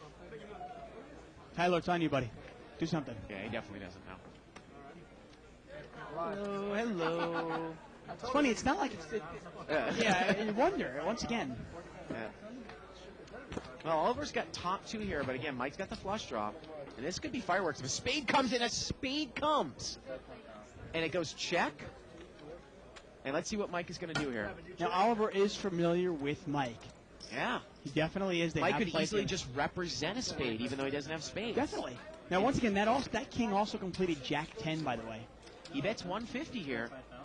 I mean, if you start putting Mike on a draw, you can't beat Jack 10, you can't beat spades now. And Oliver calls, and this spot is quickly over $500. Here we go to the river. Oliver needs to fill up. And the river's a nice blank. It's a 3. Check. Catch your white chips, Mike, before you go any farther. Yeah, 35 and white. Yeah, it's 2. 35, 45, 48. And let's see how much Mike's going to bet. He's going to bet 400. Now, wouldn't be surprised if Oliver Jack calls here, Dave. Yeah, I mean, anybody else you wouldn't, but it's Corporation Mike. Yeah, and there it is. And Mike is going to start off the night just like they were left off last night with the flush. We always say it, when Mike is hitting cards, he is extremely difficult to beat because he does bluff so often. You're almost forced to pay him off. Now, obviously, if Mike is not hitting, though, he's still bluffing, and people are still calling him.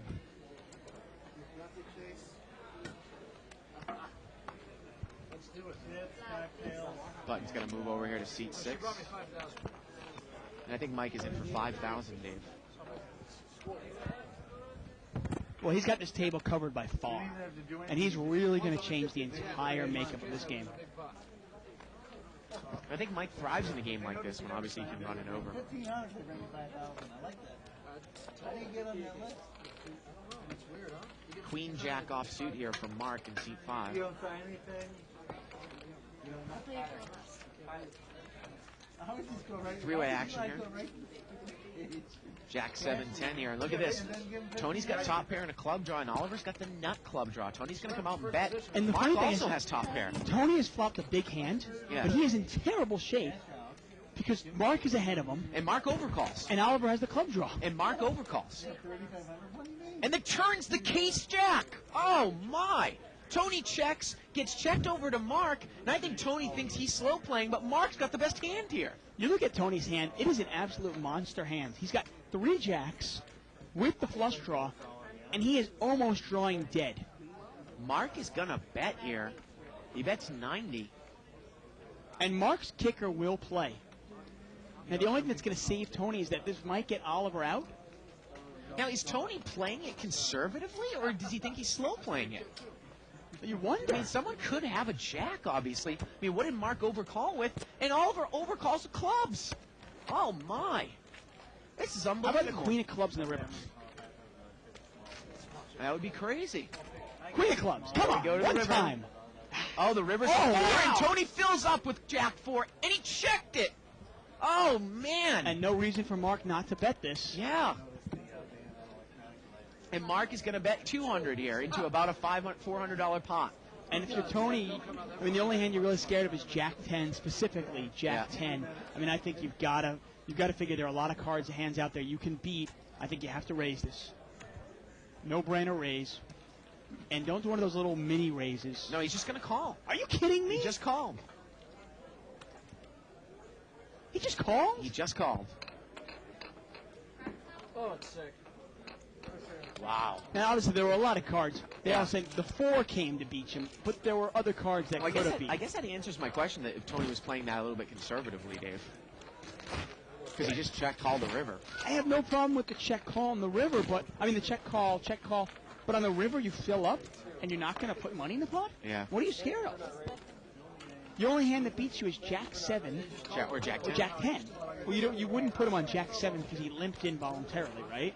Okay, so Jack 10 is a definite possibility. So out of all the hands that he could possibly have, Jack 9, Jack 8, Jack Queen, King Jack, Ace Jack, how do you not raise? Pocket kings here for Oliver in seat 8. And Mike is straddled here. What a And might surprise. Oliver just limp in here? Might he just try to play the trap here? He knows Mike's game pretty well. I was raising 200, man, but now I can just call. And Oliver does just limp in here, Dave. This is what the thing when Mike comes to the game. Definitely. Now that's the problem, though. And Mike checks. Mike, once in a while, will take that. And will Oliver bust if Mike hits 2 pair here? Well, I don't How think about top set? He doesn't have to worry about it. And he's going to come out and bet here. Funny enough, I actually might check that to Mike. I know we're not huge fans of slow playing, but You never know, though. Sometimes by betting into Mike, that induces him to raise. But sometimes Michael, if he just won money off you, sometimes he kind of lays off for a second. He doesn't want to make it look like he's just picking on one guy. I do a little bet of queen 2 pair and then So I have a new least favorite state, by the way, and I hope I don't offend anybody. his but- favorite state? Yeah, What's that? Connecticut. Why? Unbelievable the stuff they come up with. You know the Connecticut board, the sports board in Connecticut, came up with a rule where high school football games, if a team wins by more than 50 points, it's considered unsportsmanlike conduct now. And the coach of the winning team will be suspended for the one game, the next game. Is that the most ridiculous thing in the world? Hey, let's not hurt anybody's feelings. Don't beat him by a lot. That's crazy. Mark is raised with pocket 9s, it looks like. I'm the only one who gambled with you with this hand. He only made it 30, and Mike is called with ace rag here. I'm the only one who would gamble with this hand. I'm gambling. And here we go. How about a 9-3-3 flop? Well, ace do save. Mike outflops him. Mark is going to bet here. Let's see, is Mike going to check raise this or just call? And the funny thing is that if you're a normal player, ace 3 is not a big enough hand to check raise here. But if you're Mike, you can check raise because you might get a non-ace to call here, right? And he check raises 500. He's going to put Mark all in. And this is nobody else would even think about it with pocket 9s. And look at this, Mark's going to call. And Mike's got Mark. Unbelievable. It's unbelievable how Mike gets paid off. Nobody else gets paid off with spade draws. Turns a deuce. Mark needs a 9 and a 9 only, and it does not come. And right away, Mike is in the game for, 6 Yeah. minutes, and he's already pretty much up, $1,500 already? Unbelievable. I don't have it yet. And that's part of the reason why Mike can take those kind of like negative EV long shots, is because he gets paid off. Well, again, it's not profitable to call with ace 3, but the way he plays, I think it is, because, again, you're going to get a call. If you check raise with ace 3, you'll get a call from someone that doesn't have an ace. They won't call me if they don't have an ace. No, if you have ace 3 there, Right. and you check raise, if he calls you, you're beat. Right. So there's no value to check raise. Right. We always talk about ace rag being a hand where you're going to win a small pot or lose a big one. Well, Mike just throws it out the window because he's always bluffing. But once again, if he's catching cards, though, he's dangerous. And Mark is going to lock up. He's going to come back here. Button moves over to Roeder in seat 9. Email here from Sam. He says, the one person that I like to watch on the show is Corporation Mike. That guy changes the game completely. You never know what he has. Mike adds so much action to the game, and therefore variance to every player at the table. It's so fun to watch. I mean, you talk about that rating system where you rate the players. Give me 20 minutes, and let's see if we can rate them again. Go ahead and email us, actually, with what you think the rating should be. Chips. And we got a raise out of Tyler. He raised it up with pocket 10s. Mike is going to call it the old deuce 5 of spades. Al is going to call it 4 or 5 of diamonds. Got to tell you, I don't mind Al's hand at all, but he is out of position. Can be tough to play. And look at that top set for Tyler. Can be a scary board, and those are the kind of boards that sometimes Mike likes to bluff on. All right. See what happens here. And Mike checks it. And I think if you're Tyler, you got to put a little bet in there. You got top set. Board is somewhat scary if a jack, a 7, a queen, or a 6 were to come out. But everybody's going to fold it. Tyler takes down what is a pretty small pot. Did you beat 2 5s? Never flop a set. Mike asks him if he can beat 2 5s. Well, he could beat 2 5s, and he could beat 2 5.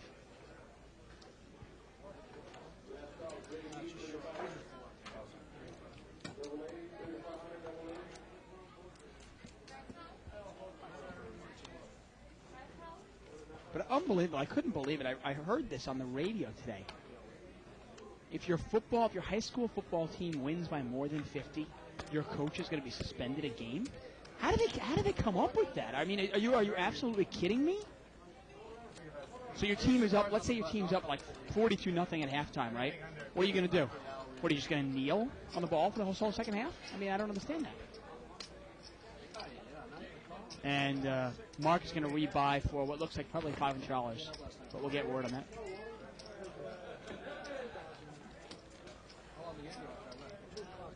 Eight, 4 deuce rainbow. You got ace king there for Tyler. Mike with jack 9. I got 2 overs right now. And Mike's not lying. He does have 2 overs. There's the ace, though. Now Mike's got 2 unders. And he's drawn dead. Yeah, I'm gonna raise. Oliver's going to bet. I hit 1. And Mike is going to raise it. Mike says, I've hit 1. Well, that's good. If he did hit 1, Oliver's got to be happy because that 1 is not good then. And Mike obviously lying here.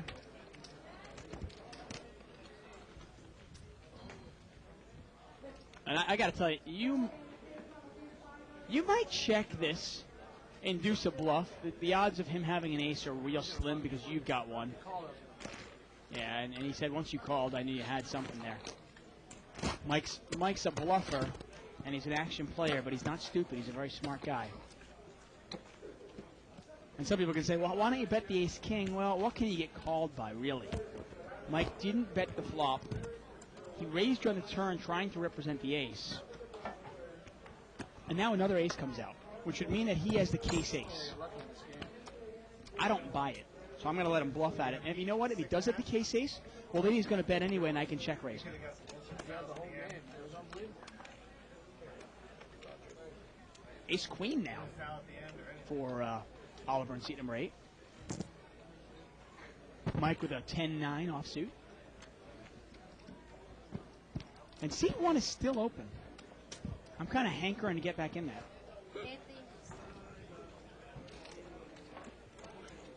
Mike's going to make it $80 to go. And Oliver's going to give him some action. And we're going to see this heads up between Oliver and Mike. Again. And the flop is 3-4-5. Both players miss. Oliver's still in the lead, but hard for him to know it, and he's out of position. You know Mike's going to make the continuation bet here, and he does. 125, and he takes it down. It's my kind of flop there.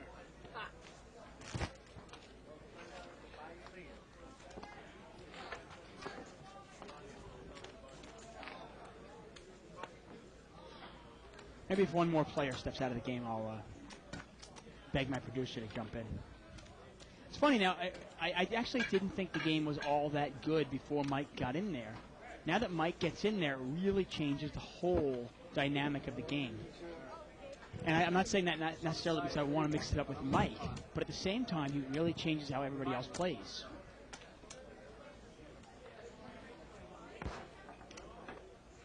home, try to figure out for your own sake here. Figure out. Give somebody a rating, each player at this table a rating from -3 to +3. By -3 being minus for the game, +3 being making it the best player for the game. And give us what your ratings are. Email us at live@thebike.com. Let us know what you think. I do worse than the 5-10 game. 35. The results are worse than the 5-10 game. And Rotor's going to bet $35 here with top pair. He's got the King of Hearts as well. Than the 10-20 or the 20-40. Now, Tony's got the hand where if you're going to bluff, now Tony's not going to do this. He's going to throw it away. But if you were going to bluff, well, actually, Tony's in there with Ace of Hearts. A lot of cards you can represent now. If you put Rotor on a 10, you can maybe represent a queen comes off, you've got a straight. If a heart comes off, you can represent hearts because you have the Ace of Hearts in your hand. Well, it's going to get checked around to Robert here again, and it looks like he's going to bet again with King 10, and that looks like it's 125. 120. And yeah, and Tony's going to get away from it. But you see how that kind of board there. Think of all the cards you can represent. Is Oliver going to continue to check call here with a Just an open-ended straight draw with two hearts Is out he there. going to represent hearts? And that's the other thing. Well, he can definitely do that. Now, in this case, though, he does not have a heart in his hand, so it's more difficult. And look at that. The jack is good. Oh, no. Oh, yeah, right. Yeah, he made the top pair there. Yeah. Wow. And he takes it down. Yep.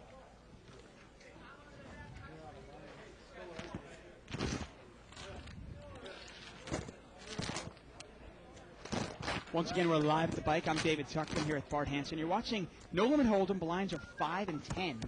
This is a $500 minimum buy-in, no maximum. Corporation Mike in seat number 2 has well over $5,000 right now. Oliver has over $2,000 in seat number 8. We've got some chips on the table. Tony in seat 7's got some money there. And we are playing short here, Dave, it looks like. Well, this is like the fourth table. We've got like 4 or $500 tables going we do. right now.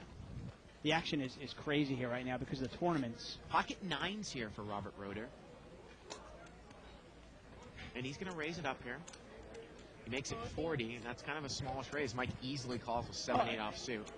Mike's going to call anything even resembling connected. Connected card. Yeah, I mean anything that's even close. Al calls. Mark calls with pocket 4s. King Queen suited here for Tyler.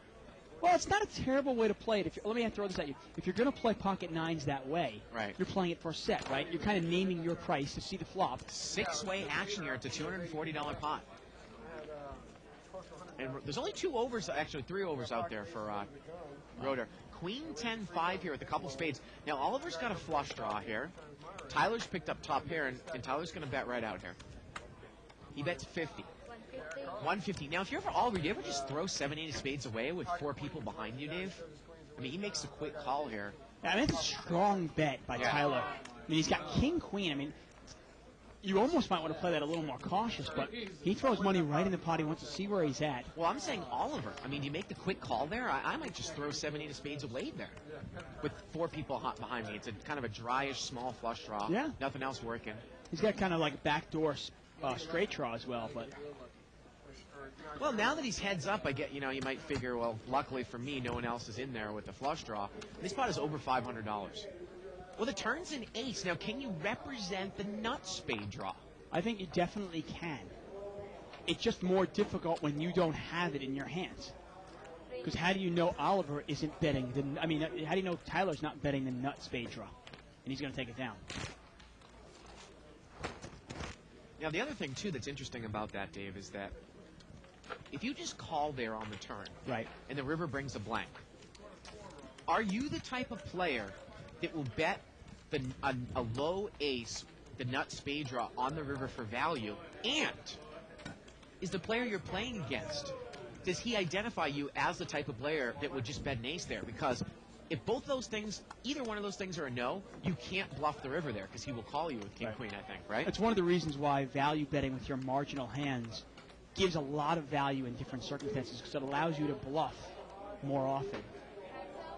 Because it allows you to get paid off more often also. Right. If you want to check out an article I wrote about value betting, you can actually go to Poker Babes. You can go to Shirley Rosario's site, poker-babes.com. And it's Value Betting by David Tuckman. Check it out. Let me know what you think about it. That's a great value bet if Oliver just calls there with the nut flush draw on the turn and he gets checked to him on the river and he bets and he gets a call. Now, Mike is going to make it 150 more here Out of the straddle out of the spot. straddle spot. After it's limped around, he's going to take it down. This is classic. Email here from Adam, and he goes, "Hey Dave, looking at those shoes, I'm starting to think you're serious about that thong thing. What a horrific visual I'm getting here." I did have one more question for you guys regarding the interview with Gabe Thaler on the circuit. Interestingly, he said that he prefers to buy in with a small stack, contrary to your and most others' opinions. Given your respect for Gabe, I'm interested in hearing your thoughts on this. Did you two ever discuss this in the past? Well, I got to tell you, I listened to that interview, and maybe I misheard it, but I didn't think that Gabe said he likes to buy in on the short stack at all. He usually plays with the big stack whenever we've seen him, right? Like you said, he played. Yeah, but I mean, he'll change it up depending on the game he Right. plays. But he was saying that inexperienced players should kind of buy in on a short stack. But I would be really surprised if he's got weak players that are deep at the table that he doesn't cover them. That would be really surprising. It would be. I mean, Yeah. I will say, I mean, he might buy in for a short stack, but I'll tell you one thing: if he doubles up once or twice, he's in a great spot where he knows how to play deep stack also. Look at this flop here for Oliver. Mike is going to bet in with an open-ended straight draw, and Oliver has got an open-ended straight flush draw with a pair. And That's he calls. huge. He's huge. And Robert Roeder's going to overcall with Queen 9. I mean, if Oliver somehow loses his hand, Yeah. it'll be unbelievable. Oh, and it goes checked around. Checked around, and the river's a deuce. Well, the 6 is good anyways. I'm not going to bluff at it, man. Well, Six. wow. Look Boy, at that. He played Look that at that. passively. I mean, you got to wonder when you look at those cards. Yeah. They're going to be like, wow, you didn't raise that? Or didn't show any more strength than that. I mean, you got a pair and a straight open-ended straight Open-ended flush straight draw. flush draw. Yeah. Man, I That's mean, amazing. against two red aces, you are an enormous favorite. Huge favorite. More like 75-25, right? Yeah, so, I mean, I'm trying to think how many outs you have there. I mean, Against 6, a 5, yeah, you got against 5 the red outs overpair. there. 9 flush outs, 20 outs. 6 more open-ended straight outs, and then of course 5 more outs to the 2 pair and to trips. 20 outs with Yeah. 2 cards to come. Huge favorite. Look at that, almost $20,000 on the table now. Mike's got them all covered with almost $7,000. Walt and Al have the least amount of money, $800 and $900 only. So let's see how they're doing. Mike, as usual, at the top of the board here is up $1,900 very quickly. Oliver's still up $1,500. And Mark and Tyler are big losers, down $600 and $500 respectively. You heard 8 because I heard 8. And he put 8 chips out. You guys all heard 8? Yeah. And Roeder's up to some usual tactics.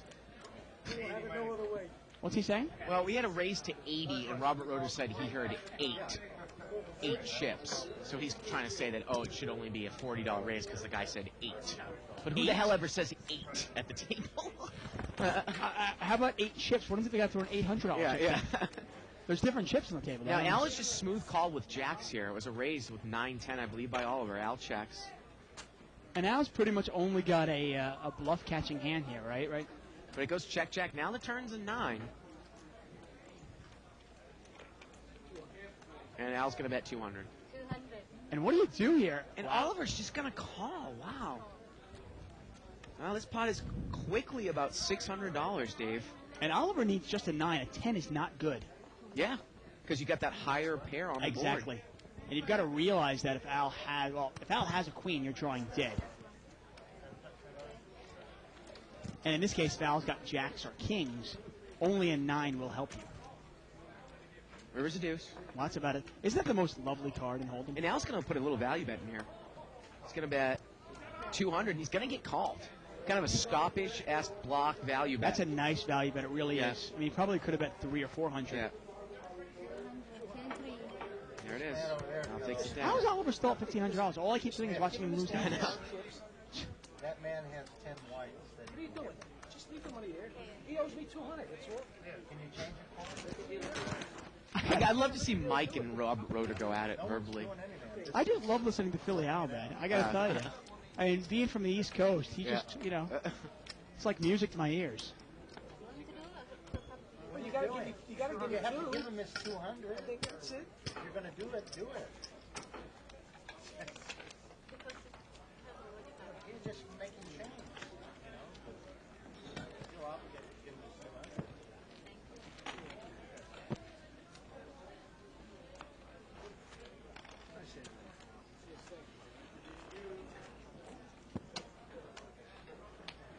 But Button moves over here to Robert Roeder in seat 9.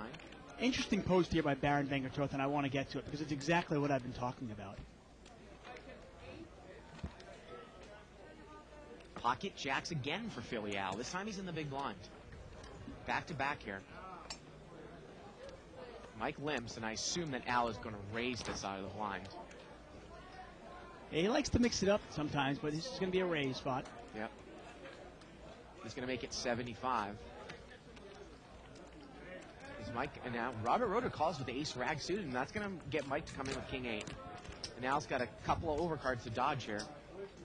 $250 pot. Well, good flop for jacks. Yeah, he's dodged them. Not a real draw-heavy board. See if he throws a nice, say, $500 bet out here, Dave. The only straight draws out there are, say, 4-5 or 7-8. And obviously the spade draw. He's going to bet 300. And that'll do it there. Post here by Baron Vangertoth. He says, Tuck, I don't mean to be a nit, but this is something you said a few times in the last few nights, and I think I'll comment on it. You said something to the effect that Corporation Mike's makes these negative EV plays. And EV, by the way, is expected value for anybody not knowing. He makes these negative EV plays. And he says, in reality, they're negative EV for you, negative EV for me, and negative EV for most people. But they aren't negative EV for Corporation Mike, as he's, well, just a machine. And with EV being entirely subjective on the individual, I think it's a disservice to Corporation Mike's game, which has gone blazing in the last month especially, to call his plays negative E when in fact they are positive EV for him, quote unquote. And that's what matters as he's playing his cards. And Baron Vangertoth, you are 100% correct. I mean, that's exactly what I was really talking about in a sense, where I guess to everybody else, he'll take the worst of it, where he's putting his money in pre-flop with almost the worst hand 9 out of 10 times. Right. But it's paying off like 100-fold because of his image and because of the way he gets paid off. Mike has made a $100 raise here, and Mark has called him with 9-8. Queen 6-4. This might go check bet. Oh, check. Interesting.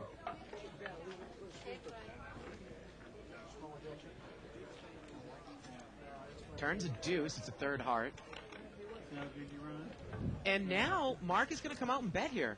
But he kind of sloppily bets it on the table there, Dave. And then he goes to fix it. Yeah, and that is a tell.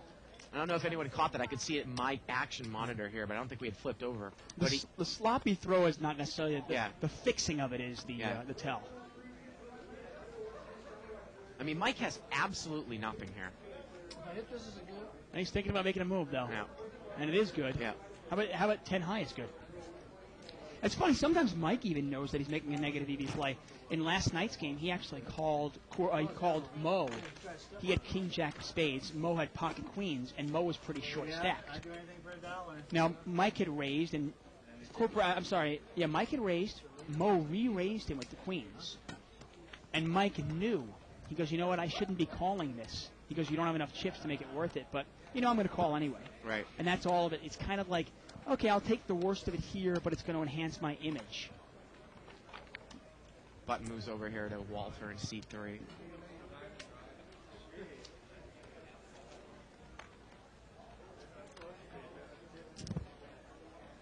Mike is going to make it 55 to go here with ace-6 offsuit and cutoff. Now Walter's going to call. He's got pocket queens. I'm really surprised he didn't re-raise there. Unless he thinks, don't you need to drive some of the people out of there? He did not re-raise? He did not re-raise. He just smooth called. Maybe he was trying to trap Mike a little bit, but still. But a $40 bet is that's going to invite people in there. $55 raise. Okay, so, still. Three-way action here. Well, 8-7-6. That's not a great flop for queens. No, it's not at all. He also does not have the queen of spades in his hand. Well, Mike is going to bet 100 here with ace-6. I guess Oliver, he's going to raise here, right? You mean Walt? Walt, yeah. I would assume so. The problem is, can Walt raise this without pot committing himself? No, he can't. No, he makes it 300. Oliver quickly throws away his ace-3. Makes it 200 more. Now, I'm not sure if Mike is familiar with Walt's game, but I think they played way back in the day, Dave. Okay. When this show first started going on. Well, obviously, Mike's game has grown somewhat since his beginning playing days. It's funny. One of the first times we saw Mike on the show, I was kind of, whatever you would call it, tooling around, jerking around the archives last night, looking at them, sifting through them, and Mike was on the table with Greg Raymer. when we did that show. That was last February. If anyone has a subscription to the archives, again, you can go to liveatthebike.com, click on the on-demand banner. $14.95 a month gets you access to every show we've ever done. And he was on that show. He was on that tape. And how was his game then? I didn't watch through the whole episode, but I mean, I can imagine. I mean, his game was poor a year ago, wasn't it? I mean, you'd say it was poor. Yeah, he was one of those loose, aggressive tards, you might want to say. He really was. Yeah. He was just, Yeah. you know, yeah, he would raise with any two cards like he does Right. now, but he never knew how to get away from a hand. He wasn't very good at And he reading would other slow players. play his big hands, which never made any sense. He wasn't very good at reading players. Yeah. Anytime Mike bet, he had nothing. Anytime he checked, he had something. Right. Mike is going to raise it up to 50 here. He's got Jack-10 offsuit. Al is just going to smooth call here with ace-queen. A couple ace-queens out there. Rhoda's got the ace-queen also.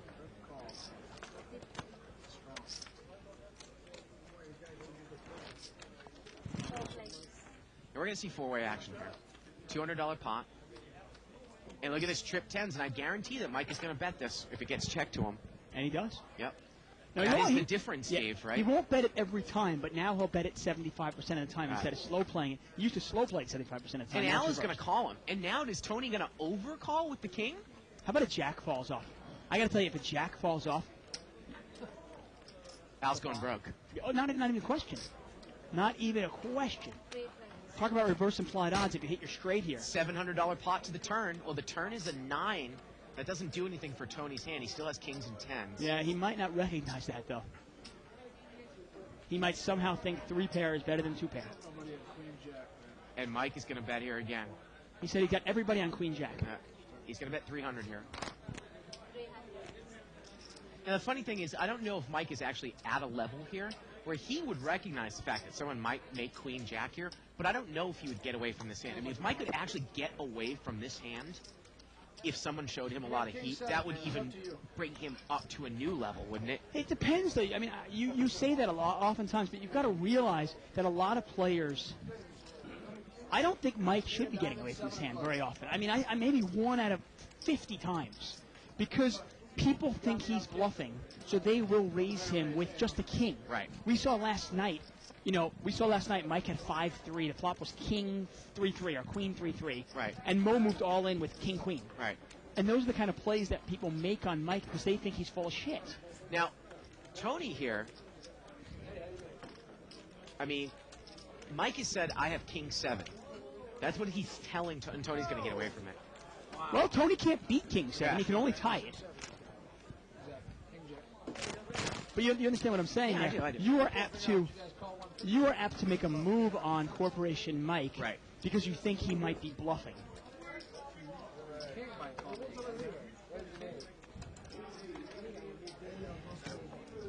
Now, we've seen him make some big laydowns. I mean, we've seen him lay down jacks pre-flop to say Allen's limp 3 raise. But I would challenge, I mean, there aren't that many players that lay down trips regularly. You never played with me before? Kings are nuts. I'm watching you every night. Button's moved over here to seat 5.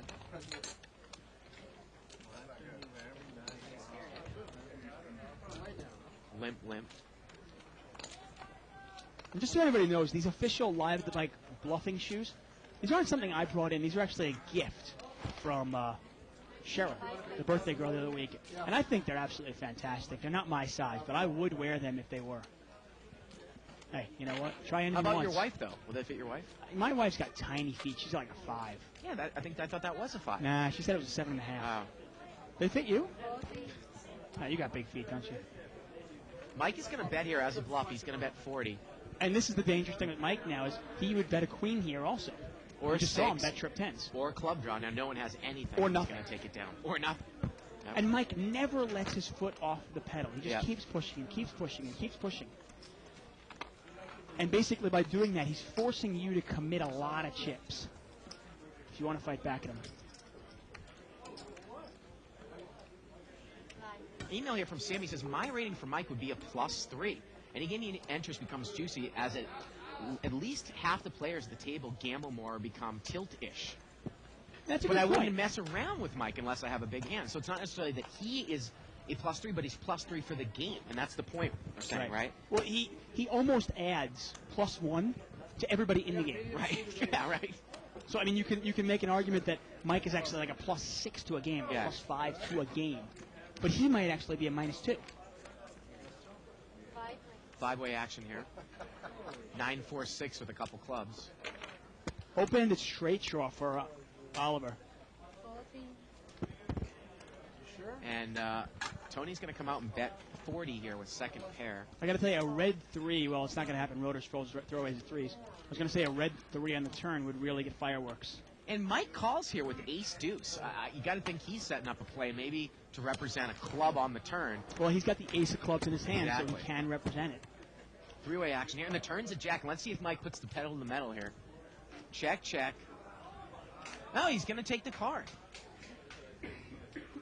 And the river here is a 7, and Oliver looks like he is backed into the best hand. Yeah. And is he going to put out a little? Well, he puts out a $100 kind of a blockish bet. Yeah. And you know, he might get called by Tony. Really? Probably not, but he might. It's a nice bet by Oliver. It really is. It kind of freezes, it paralyzes Mike. Yeah. He has the best hand. And some people can say, well, don't you want to let him bluff if you have the best hand? Well, it puts you at a tough test, though. Can you really call $300 or $400 with just a 7? Well, here's an email here by Mickey Nygaard. He said, I'd rate a player like Mike as a clear +3. He's one of the players you hate to have at your table simply because you never know where the hell he is and with what he's putting chips into the pot. Well, that would actually be -3. I think maybe that Exactly. guy actually confused it. Yeah, the rating system is actually -3 is The best player in the world. Yeah, it's a player you don't want to play against. Right, you know, right. Phil Ivey's -3. I don't want to play at a table with Phil Ivey. Okay, +3 is, last night Mo X was +3. Right. Player just spewing chips. Right. And I asked you, who is a -3? Do we have any -3s that play in the game? I got ace 7 of hearts. Now, Mike is going to raise it up here. Stan Goldstein might be close to a -3. I don't know if he's ever played on the show before. No, he never played in the show. I just played with him locally. How about obviously. Tommy Huffnagel? Actually, remember Chris Caragulian? Where did he go? What did he play? One hand? Yeah. Stan Goldstein was actually at that final table, by the way. Yeah. Our first Legends World Poker Tour. And when they asked him, I remember when Shauna Hyatt came over, she goes over to him and she goes, tough group of guys, huh? What do you think of the players today? He kind of chuckled and said, I want to play against these guys every day of the week. Yeah. He goes, what, are you kidding me?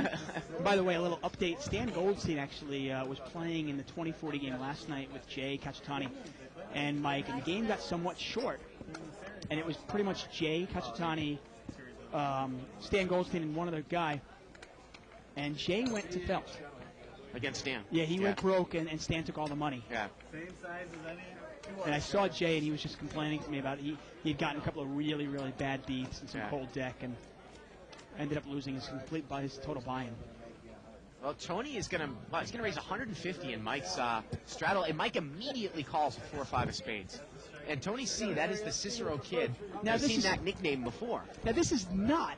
I mean, for nobody else in the world is this a positive EV play. You're calling 150 to win what? And look at this Look at flop. this. He's got an open-ended straight draw.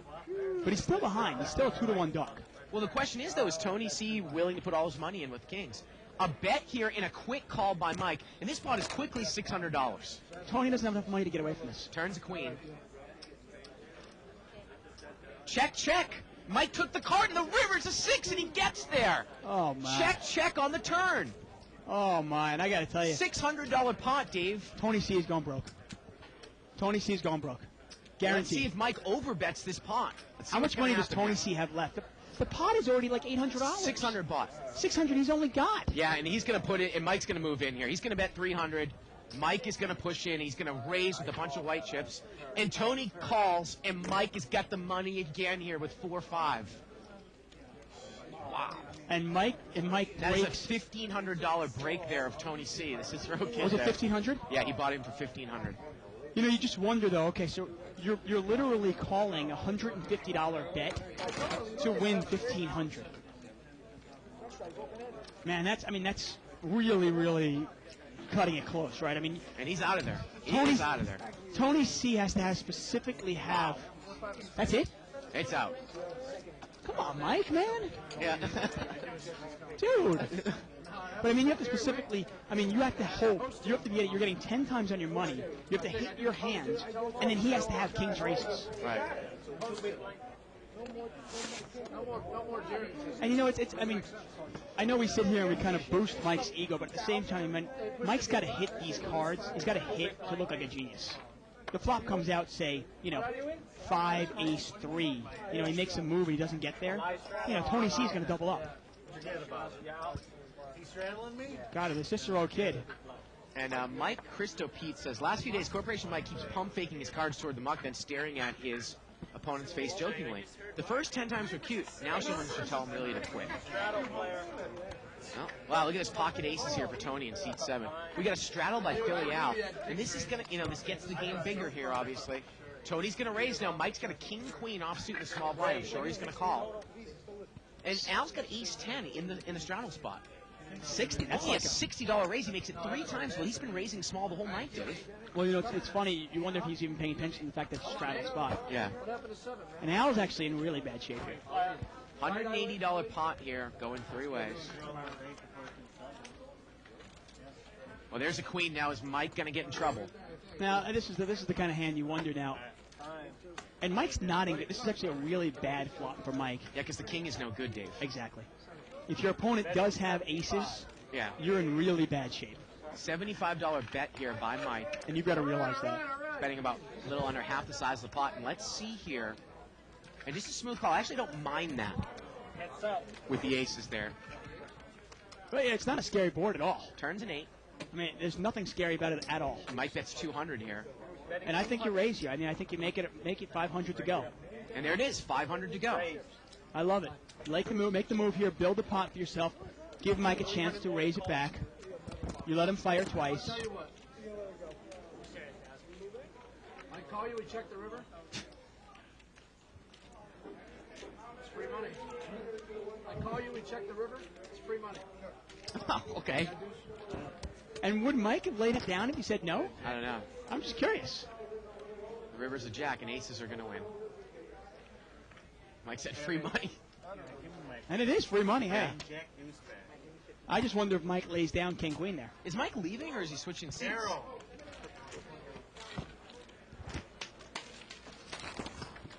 The word is that he's leaving the game. What is he going, a 10-20 game? Ronnie, ask him where he's going. How many people are leaving the table? Fill me out. Small blind, the button. Roder's like, how many people are leaving the table? Deal me out. I'll break the game. Oh, man. Now, seat 1's an interesting player. We've had him on the show once or twice. And Oliver's gone as well. Oliver's going to $1,000 game. Yeah. We have a 10-20 game opening up on the Work side. your magic out there, Ronnie. Raising no matter what I get, I'm so pissed. Going to play a little bit short here. Yeah, we've got about an hour left in tonight's show. Corporation Mike comes in. No offense to Justin Doyle. He's emailed us, why is Corporation Mike called Corporation Mike? He might not have heard. How many times, man? Hey, you know what? Until you put it on the website, stop crying. Who's going to put it on the website? Justin, okay, anyway. Corporation Mike, we have a don't go over it again. You know what? These are our fans, okay? Mute my headphones, please. I tell you, no appreciation whatsoever. Queen 5 deuce here. Robert's going to bet with the 5. Ace 5, he makes it 30 to go. Anyway, there's a corporation. We have an Asian side. It's Asian gaming. We have blackjack, California blackjack. We have Pai Gow, games like that. But in California, when you play blackjack, you're not actually allowed to play it against the casino. Right. You have to play it against other players. Well, the corporation, quote-unquote corporation, actually will take all bets. So let's say you want to play $500 blackjack, they'll take that bet because the casino's not allowed to. And Corporation Mike, his mother actually started this here. Well, and she runs it, and Corporation Mike, obviously, he runs it over there on the Asian side gaming. Well, Roder bet, and Tony C raised, and Roder called. And now Robert's going to check here. Betting 100. Tony C is going to bet 100. Oh, excuse me, that's not Tony C, that's Ed. And he is going to take it down. So I hope that helps you out. Thank you. Small blind, the button, please. Yeah, Tony the Cicero kid. He's an accomplished tournament player, right, Ronnie? Yeah. He lost one hand against Mike, and he was out of there. There you go. One hand. Yeah.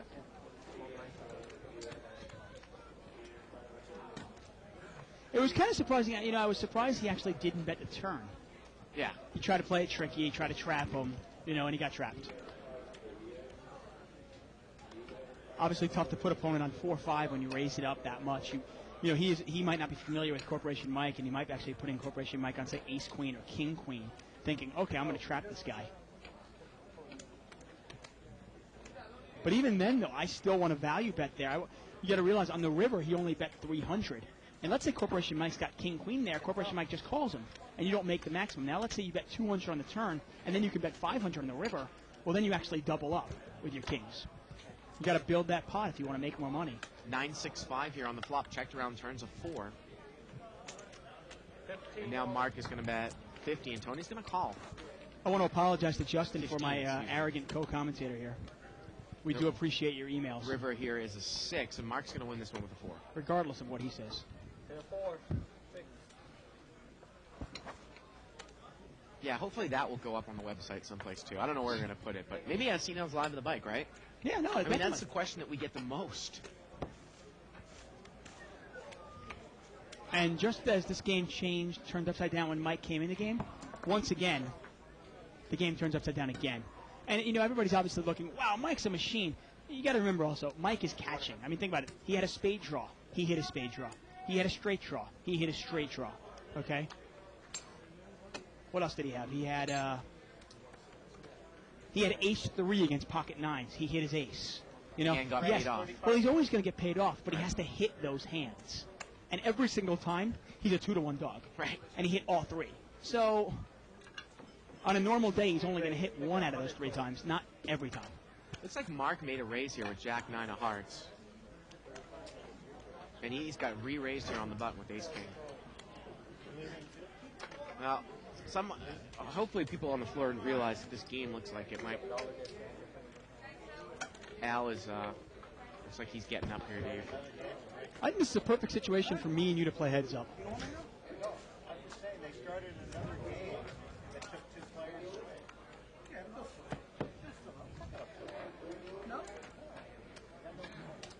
Button moves over here to seat 7. Hey, Ronnie, do me a favor. Put me on the 10-20 game. The board. Button moves over to seat 7, right? Small blinds 5, big blinds 10. Walter is first to act. Pocket aces here for Mark at seat He's under the 5. gun. And Mark must be sitting there going, oh, great, I got pocket aces now, and Mike's not here. He's going to make it 40 to go here, Dave. I mean, that was just hysterical. Go, Mike. I love this. Quote talk. Go, Mike. Tony C, have a nice day. Please come again. I mean, that was hysterical. One hand, boom, gone. And Ed is called with King 7 of spades, and Ed flops a spade draw. Yeah. Now, Mark's got the ace of spades, and I think he can really push hard with that hand because he has the ace of spades in his hand. $80 bet here by Mark. It looks like Ed is going to check call here. He does. Yeah. Turns an 8. Now Ed's got a straight draw here. Yeah. He can catch He's it. actually double gutted to the 6 and the 10. He's got a 1-card double gutter with spades. Look at that. Yeah. Big draw. Wow. Yeah. Yeah. 6 or 10. And Got a lot Mark, of outs, and you can see he's only a 2-to-1 dog. Mark bets 150, and you think Mark has a pair, one pair here? You could check raise this all in, and I don't know if he can call with just one pair. I got to tell you, I don't like the play at this level. I don't think Mark's going anywhere with aces. Yeah. I don't think there's any fold equity against it. If you think the guy's got aces, Yeah. I mean, if you think he's got ace, obviously, if he's got ace king or ace jack, it's a different story. I mean, you could have had Queen 10 here. Yeah, he could, but at Yeah. in this game, in this level, I just don't think Mark goes in. I think the value in this game is to hit your hand and then get paid off. Well, Ed calls. He's got a big draw. Here we go to the river. And the river's a 5, and that's not going to do it. No. He missed everything. And I got to tell you, I love being aggressive and raising with your draws. And now it looks like he's going to try to bluff some money off here. Yeah, and what are you're representing backdoor hearts? Or a 5. What, you called the whole way with, like, what? Ace 5? I mean, if the 5 was the heart, it would make more sense. Because then Right. maybe you had the spade draw with a 5. And Nah, it's just going to check. I'm surprised that Mark didn't bet again there with aces. Are you kidding me? Yeah, I think you got to bet that. Yeah. Aces? A little gun shy after Mike took him out. That was one of those one-card double gutters, and he had spades, so he had 15 outs there. I mean, I love raising there, but do you really think if seat number 1, if he raises that, do you think Mark's going to fold aces? I don't know. I mean, it depends on the stack sizes, but I think that you might be able to represent a queen 10 there. You definitely. Now, Mark knows me well. I don't know how I'd play it. I could bet there. You know, he might raise, I might call. The turn comes, and I could throw a little stop bet out there, or I could push big on the turn. Yeah. And it's hard for him. It's hard for somebody who's paying attention to the game just to call and commit and play a big pot with aces on that board, don't you think? Yeah, it amazes me, but I see time and time again somebody with aces goes, oh, man, what do you got, queen 10? You got queen 10, don't you? You got queen 10? Well, you know, if you got queen 10, you got me. I call. And I'm going, what? Four-way action here. King 9-10 here with a couple of hearts. You know what I mean? You put the guy in a hand, and then you go, well, if you got it, you got me. And we get a bet here by Walt.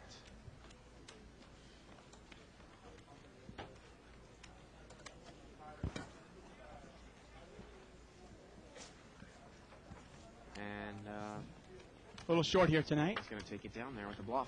It's funny, Corporation Mike came in the game for about 5 minutes, and notice how the game immediately filled up.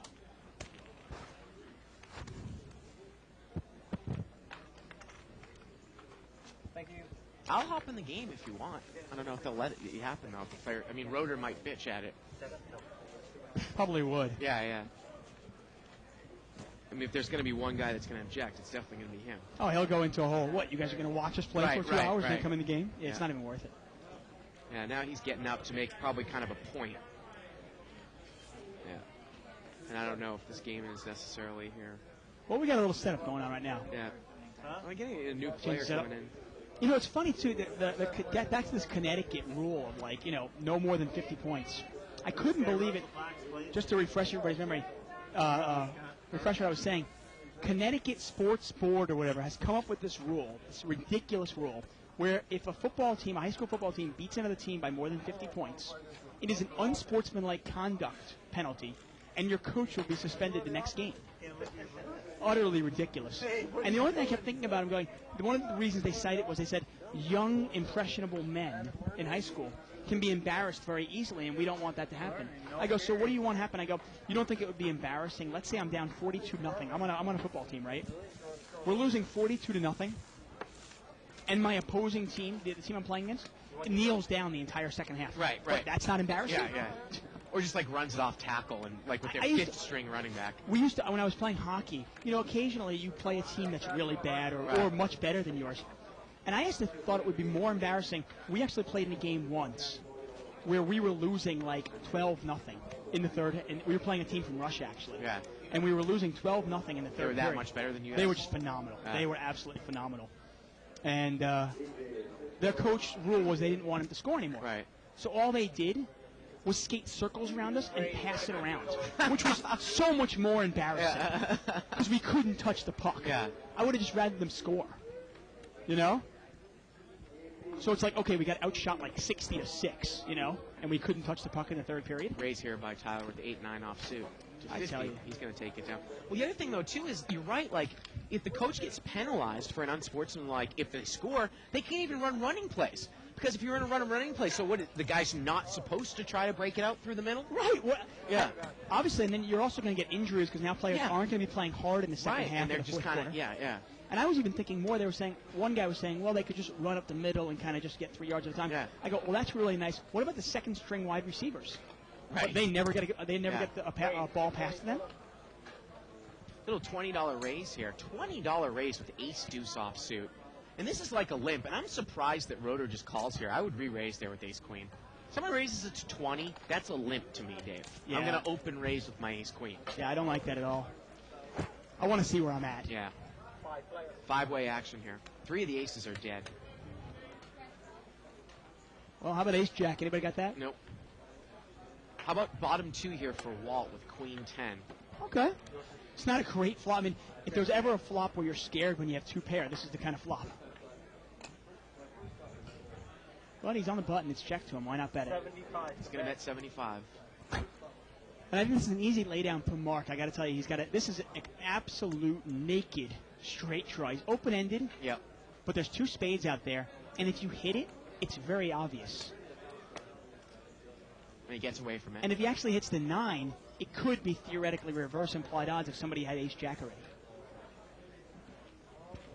Those are the kind of draws you really don't want to go for. You want to go for draws that are well hidden, where you're going to get paid off. Because unless you're Corporation Mike, you're not getting paid off on that hand. So anyway, if you're from Connecticut, defend your state, because Connecticut is now my least favorite state in the Union. Well, it's the insurance capital of the world. Insurance company capital of the world in Hartford. Stick it up your ass. I mean, this is ridiculous. I can't believe it. You weren't a big fan of the old school Hartford Whalers, which are now the Carolina. I used to love Connecticut. I was actually thinking, you know what, if I'm ever bi-coastal again, which I'd love to be, I was thinking, okay, I could buy a house. Now you're not going to. I could buy a house in New Hampshire, Connecticut, somewhere. Connecticut, forget it. Not a chance in hell. Do you remember the By the way, Foxwoods sucks ass. How about Mohican Sun? They suck too. Too many stud players around. Oh, Jesus. I hate it. You can't drink also. They have you can't get alcohol after 10 o'clock at night. We got a raise. The Patriots aren't Connecticut, Isaac. Give me a break. We got a raise here by, oh, please. Just because they're called New England doesn't mean that some douchebag from, Connecticut, 40 miles out of New York is going to root for the Patriots. Right, they play in Massachusetts, don't they? Yeah, they play in Foxborough. Thank you. I know the name is New England. I will acknowledge that, but please. They don't represent 9 states. Oh, of course, they're winning Super Bowls. Everybody from Connecticut's like, oh, yeah, I'm a Patriot fan. Right. Bud moves over here to seat 5. I tell you, Connecticut's getting a new butt of all my jokes. Fold it around here. This is an interesting email here from Richard, who says he's a dealer. That's Photalk on 2+2. Says, hey, guys, I'm a dealer, which you probably know, but I've never seen the button move past a player that left on the button, like Mike just did. And the small blind is posted on the button, I think is what he means. 2 big blinds posted in front. Does the small blind get to keep the button then? Or does the first big blind skip his small blind the next hand, and the second big blind gets the small blind the next hand? Ooh. Well, yeah, the small blind gets the button the next hand. Exactly. I'll tell you about a peculiar situation I once had, Dave. That was a mouthful. And, yeah, but if someone leaves on their button, you will get a small blind on the button. Yeah. You get 2 big blinds. But you cannot get the button without paying your small blind and your big blind. Everybody has to pay a small blind and a big blind. Right. And obviously the button has to continue moving. It's not like a tournament where it freezes ever. How about this? This is what happened to me one time. I was in the big blind, and the small blind... No, excuse me. I was under the gun. The small blind and the big blind both took their blinds, and then the next hand they both left. So I was big blind on the button, and then the next hand I was small blind to the right of the button. Really? Yeah. Isn't that peculiar? It's quite peculiar. Yeah. Being the small blind next to the button. We got a Sounds raise like something here. they do in Connecticut. Ed is straddled here, and he's going to raise it to 80 with king queen off suit. Mark is going to call with the good old big lick suited. Tyler's got a little suited connector. He makes the call. 3 player. Roto-Rooter is out of there. 3-way action here. $240 pot. Well, that's a pretty good flop for king queen, even though he doesn't have a pair. He's got queen of clubs also, which, it's just backdoor clubs also. But he checked it, and everybody checked. Well, the turn now is a 6. Well, Mark and Tyler make a pair, but now you've got a flush draw, overcards, and the straight draw. Betting 175. Mark's going to bet 175 here. And Ed just doesn't want to put any money in this pot. Now what is he just going to check and call with this huge draw? And if he misses, he's just going to let it go? Well, the answer is yes. He's got the queen of clubs in this And hand. that's not poker I like to play. Well, he did the check call thing before with Mark. Yeah. And the river here is a king. He backed into a pair. His hand is real big, and he's just going to check it down. Yeah. And there is no way, if you're Mark there, that you think your hand is good. I mean, if he wants to give up, he can give up. But if he wants to represent clubs, he didn't bet the flop, so it's a little bit of a peculiar hand. I got to tell you, if I was Mark, it's easier because we see the cards. I might fire there. You've got Tyler to your on the flop when it gets checked to me. I've got a hand which is a gut shot, but Tyler is pretty tight. The guy who's raised out of the straddle checks. I don't think that that's a board that you check a set of jacks or a set of tens or an overpair, is it? No, 10-7 with 2 definitely not. clubs. definitely I not. think you could bet and maybe take it down right there. Now, in that case, the guy would have check called, I guess, with Yeah. the king-queen. Well, oftentimes you can be paying attention. If you're paying attention to the players, you can see how either interested or disinterested they are. Sometimes players are almost mucking it before you've even acted. And if you see that, you can put a bet in there with almost nothing. Yeah. Four player. I'll tell you another thing. I'm not sure if it was Connecticut that did this, but I'm just going to claim they did. You know how they banned, like kids in high school now or kids in, like, elementary school, they don't play dodgeball anymore Really? because it might hurt their feelings? Limped around on the flop. Turn here is a 10 of clubs. Checked around on the flop, checked around on the turn. River's a 3. And obviously the game dynamic has really changed here now. Oh, yeah, this is a very passive game now. Yeah. And obviously it's not playing big at all. No, not at all. I mean, this is the kind of game where you could grind it out for 4 or 5 hours and make a couple $100. And you have to be happy doing that. And obviously, we always talk about an hourly rate. You've got to really determine what kind of game are you playing in on a regular basis. Small blind, big blind.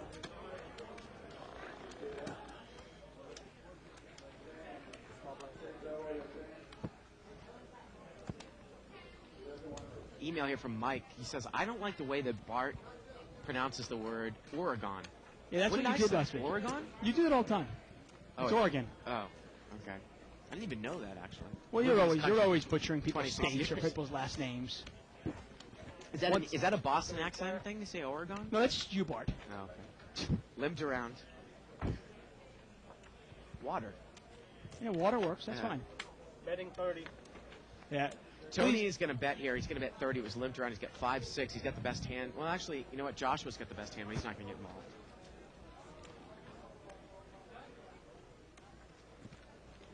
Mike from Hillsboro, Oregon. Yeah. Mike, don't take it personal, man. It's really. Have you ever been to Portland before?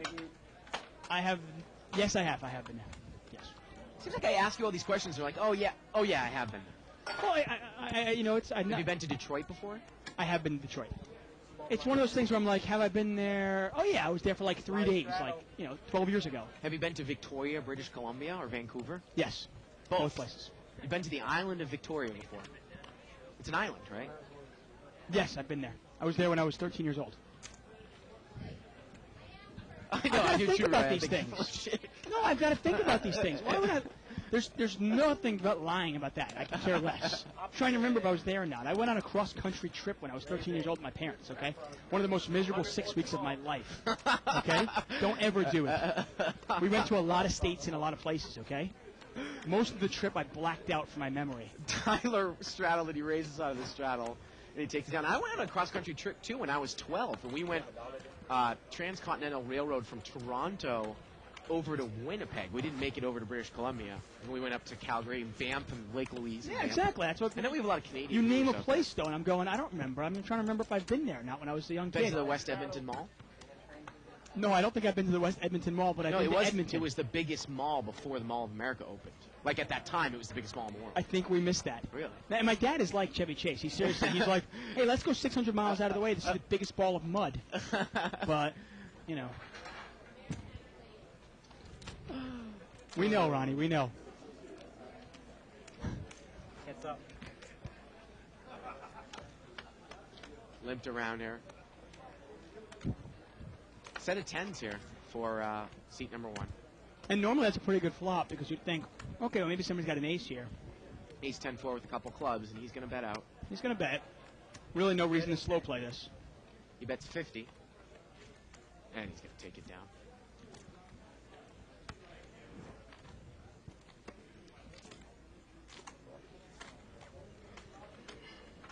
I've been to Utah. I have been to Utah. I actually was coaching a hockey team, and I went to Salt Lake. And I was there for about a week.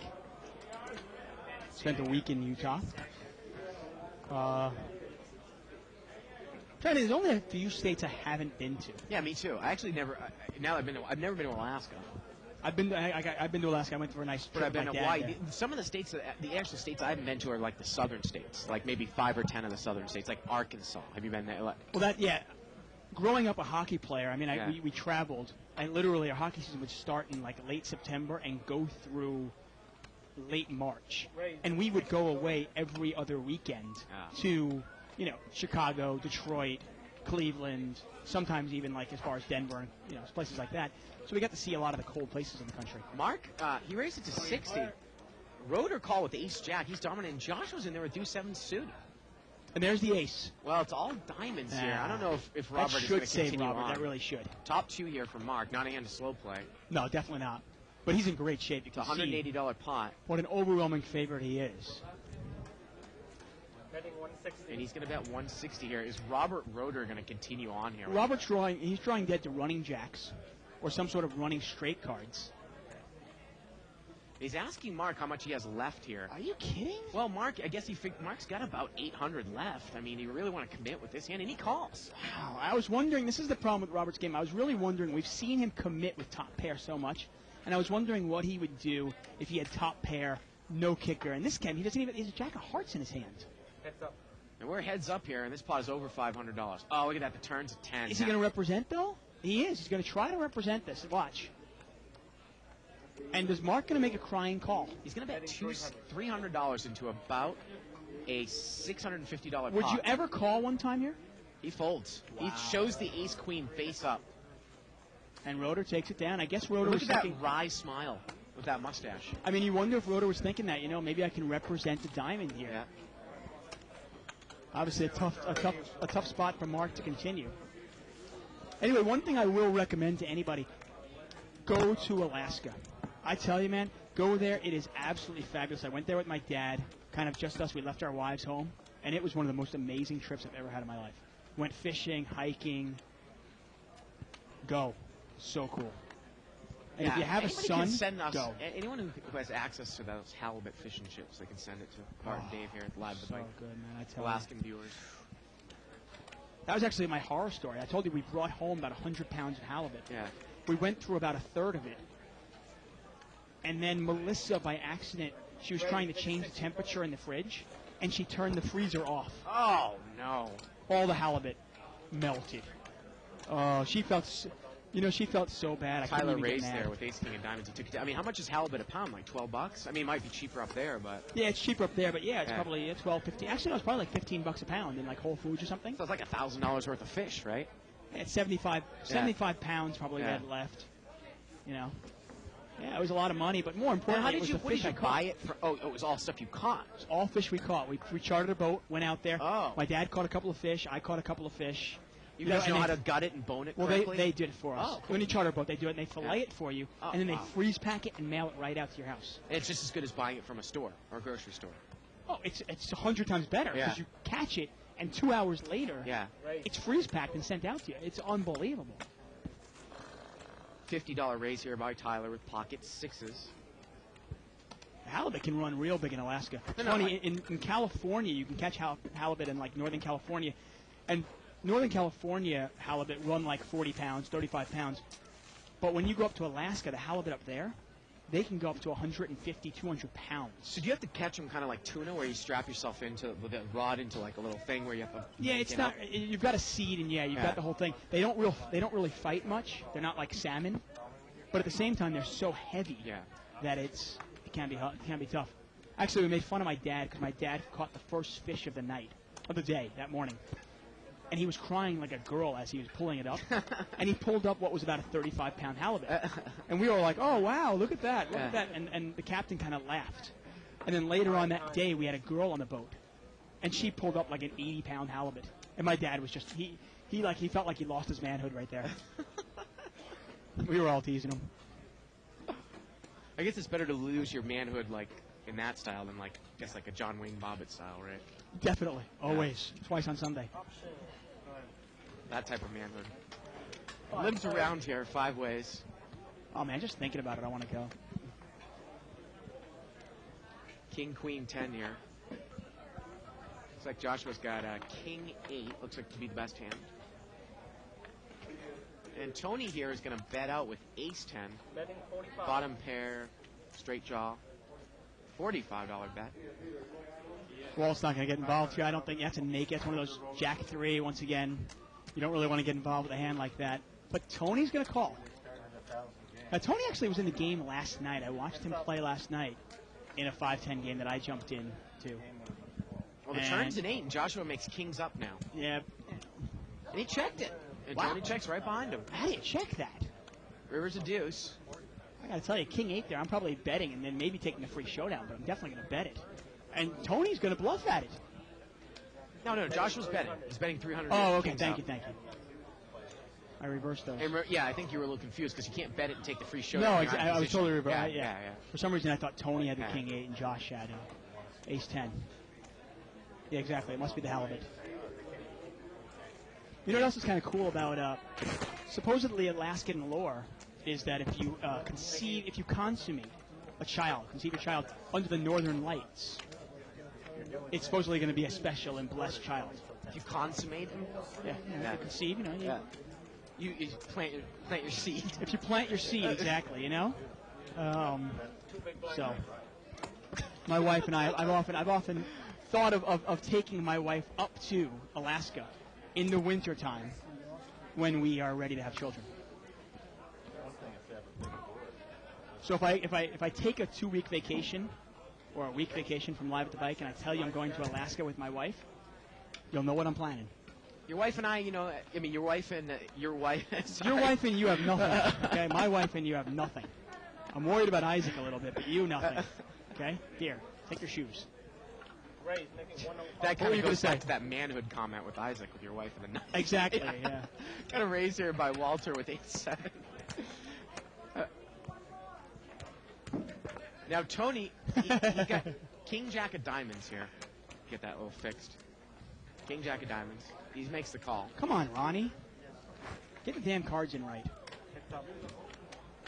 And here we go to the flop. 9-3-6. A lot race with Ace-7 here. Oh, easy continuation bet here, isn't it, on the button? This is the kind of table where you're really going to be raising in position, seeing it heads up, let him check to you, take down $40 here. Anytime one of these players really shows strength back at you, just throw it away, unless you got a big hand. Now, Richard has followed up and emailed and said, actually, in live cash games in Vegas, the button will remain where it is. The small and the bigs will always be in front of the button. Well, that Okay. is not how it works in California. But in a tournament, you're right, the button does freeze in a Yes. tournament. So it's obviously not standard. Cash game rules are somewhat loose and rather inconsistent wherever you go, Dave. They really are. It's one of the reasons why if you play on the internet, or if you're just going on vacation somewhere else and you're going to go on a poker trip, you should really check in with the casino that you're playing in for what the rules are in terms of, so you know what a string bet is, so you know what a raise is at 50%, and so forth and so on. Will Sanders says Connecticut may suck, but it's not as bad as Delaware, those losers. See, Delaware, the problem with Delaware is probably, I mean, does anybody even consider Delaware a state? It's the first state, man. It's the first state. When you think of the state, exactly, who cares? What is Delaware? Three-way action here. Although actually, Delaware's got some good whitewater rafting. We'll say that. 10-9-4 with a couple hearts. I have been there. Tony's going to bet out here with Jack 9. I assume he's going to take it down here. And he does. Well, the funny thing about Delaware is that people who live in the northern part of Delaware look down upon people that live in the southern part of Delaware. It's like upstate, downstate. Yeah. Kind of like New York, where people from the south say, "Oh, those goddamn upstate New York people." Hicks. Yeah. Or People from California. up- Everybody in California knows that people in Southern California are cool. People from upstate New York people- actually those don't people even up consider north. themselves really New Yorkers. Yeah. They don't, people go, oh, you're from New York, really? They go, no, I'm not really. Right. It's like, it's funny. I heard the I live story next about to cows. I heard the story about this state trooper in upstate New York pulled over my buddy in college going up to Syracuse. And he's like, you in the upstate, the state. He was like, you damn New Yorkers coming up here. Yeah, exactly. Yeah. Shaking things up. Yeah. Ray, make it 35. Damn total. city folk. Roeder is going to raise it up here out of seat 1. He's got ace king. Email here And, from Richard. 35. Says, hey guys, again I must say your show is hilarious, entertaining, and educational, but don't ever say the word peculiar on air again. Your pronunciation sounds so fairyish. Peculiar?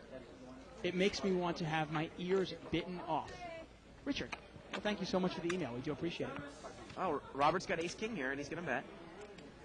And he's going to take it down. I'll make sure I loosen my thong before I say the word next time.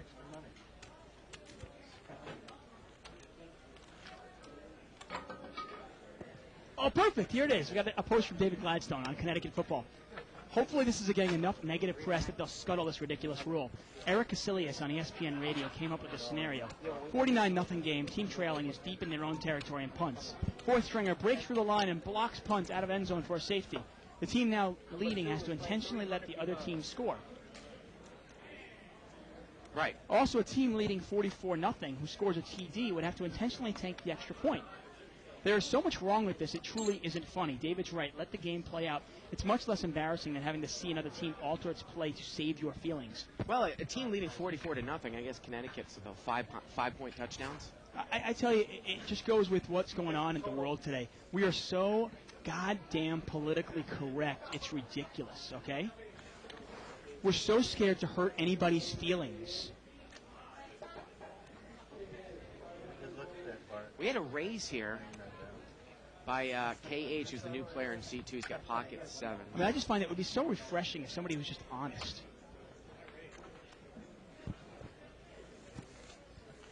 Thank you, Ray. I appreciate that.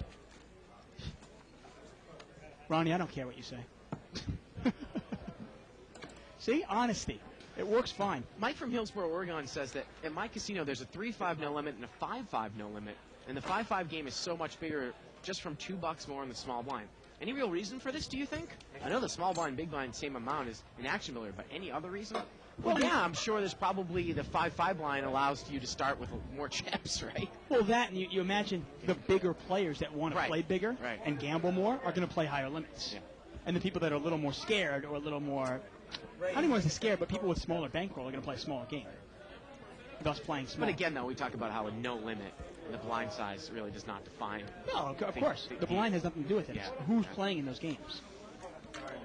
Raise here by Tyler with king, queen offsuit to 50. I mean, is a 10-20 game that much bigger than a 5-10 game? Well, it is, but not because of the blinds. It's because who's in the game and how much money each person has. Yeah, right. Got about 30 minutes left in the show. Sure, plenty of stuff for us to rant and rave about. I tell you, where else can you find such a wide range of topics than our show? Poker, sports, Alaska. You name it, we talk about it.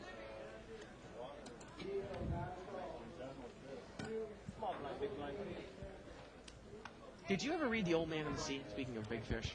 No, No? missed that one. Sorry. You've heard of the book, though, right? Yes. Okay. I think I was probably assigned it like in junior high or something, and I didn't read it. Is that a book you'd read in junior high? My parents actually read it to me when I was young. Okay. Guy catches a big fish, but then, like, he's got to tow it back in, and it just gets eaten by a shark. And all he has is, like, bones when he comes back in. And Tyler is starting to raise it up, starting to try to be the table captain. Well, why not? Hey, Tyler's adjusting to the table here. It's funny. Tyler made that play earlier on with King, Queen of Hearts, and everybody can look at it and go, oh, what a terrible play. You know what? You really can't judge a play by its results. Now, in that case, we were talking about it where I would have liked him to have the nut flush card in his hand. But at the same time, if the play works, we're all sitting there going, wow, what a play by Tyler. There really is a fine line between looking like a genius and an idiot in this game. By the way, do you know what the definition of idiot is? I just found this out. What? IQ under 30, I think. You mean so it's lower than, like, retarded, which I thought was, like, under 75? I'm pretty sure. I was watching a replay of, like, Who Wants to Be a Millionaire? Something like that. It said, what is it, if you have an IQ of under 30, what are you? It was like, it was the first question. So it was like, number 1, genius. Number 2, a smarty pants. Walt has got pocket aces he's going to raise. Right, exactly. Number 3, David Tuckman, and number 4, an idiot. And look at this. Marcus called. He limped with ace-deuce. He calls the raise. I mean, I guess for Tony, if you're deep, you might be able to do that heads up. But ace-deuce, wow. Three-way action here. Yeah, that's really pushing it here. And Walt checks the aces. 3-4 deuce here. Mark's and got sometimes people, Walt does have the ace of clubs. Sometimes people do this. I see George Georgian do sometimes. He's trying to maybe get a check raise in to drive out draws. Or maybe to just get Mark to commit himself here. Yeah, and Mark looks like he's going to commit himself, and he does. He bets 300. And it's an easy laydown for Tony, obviously. And I assume that Walt is going to check raise him all in. Yeah, and he there it does. is. And And Mark instantly calls. And Mark needs a 5 to chop or a deuce to win, and that's it. Yeah. He's in terrible shape. Turns a club. Now the 5 of clubs isn't even good. And a deuce of clubs is no good. And Walt makes the nut flush. Yeah. Mark, that 7 of clubs killed so many outs, it was ridiculous. And I think Mark is heading Yeah. off. And that's what happens. One mistake begets another mistake. You know, you make a bad call with ace deuce. And I know Mark watches this show. We're friends with him. And he always asks us for advice. But, you know, you make a bad call with ace deuce offsuit. You get a little piece of it. And then you think about it. You go, wow, I lost about $500 with ace deuce offsuit. What the heck was I even in a hand for? So you actually played like hockey in the Ozarks? I think I played hockey pretty much everywhere. I just gave you the thumbs down. The Ozarks. Isaac's not a big fan of the Ozarks. Yeah. Now Isaac is he has been in all the southern states. I think he actually grew up in like Tennessee. He did indeed. It's funny, he grew up in a place called, he told me the story a while back, I think it was called the Farm, if anyone's familiar with that, if you actually Google it. It was kind of almost like a real-life, like, cult? No, it was like a real-life communism experiment, like a farm community where they didn't use monetary money and stuff. David Koresh was his I don't think it was like that. his father's leader. Button moves over here to Walter. Lived around here. 5-way action. Jack 9 here. Well, Walt's got 2 pair, and he is good. 2 people have queen 10s here. 2 people are open-ended. Walt does not bet with queen 9 on the button, Dave. Turns a deuce. Did you tell anybody about our you versus me when we both turned the nuts yesterday? I didn't tell anybody that. Now, Tyler bets 50. Robert Roeder calls. And I think if you're Walt, you could even raise here and then maybe even just take a showdown, couldn't you? I always Probably. like to raise when somebody calls. And now you got 3 people in between. Yeah, I mean, well, it's a raise or fold situation. And he folds. And I don't mind that at all. Yeah. I really don't. I mean, you have to think maybe somebody is sandbagging a jack. And the river's a jack, and you know what? Tyler is good here with a deuce. And look at it, he proudly says full house. And he's not lying. And I don't mind, I really got to tell you, I don't mind folding queen 9 there because I think there's only 2 ways to play the hand. One is to raise, and one is to fold. And if you raise, you're committing an awful lot of chips, and if somebody's sandbagging a jack, you're just giving them money.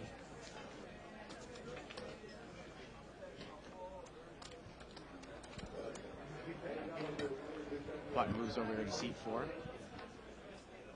You know, the only reason why I know that story about Delaware here is because EG just emailed me. I was trying to get into this girl's pants when I was like a sophomore in college, and she was from Delaware, so... You know, Southern or northern? No, she was from northern Delaware, but of course she told this boring story, and I had to feign interest. Did it work? Yeah, it was good. Yeah. Who knew that a hot girl would be from Delaware?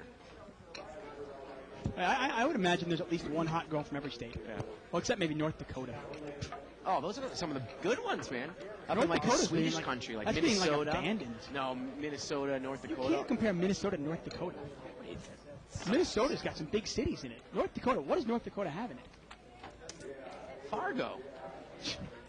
That's it. A little bet here by Tony with King. KH calls with an ace. River's a 10, one-liner to a straight, but the ace here is good. Check, Yeah. check, I assume. Anyway, I like that. I cannot believe Live at the Bike somehow got on the subject of Delaware. As a former resident of Delaware, I have to say Bart is right. Us upper Delaware, what did it say? Upper Delaware. I can't read that. Denizens? Does that mean Delaware? I don't know. I think he means citizens. Okay. Yeah. Call the southern part the slower, lower Delaware. Yeah. I hypothesize, given infinite time, you will talk about absolutely everything on Live at the Bike. And I hypothesize you are probably correct.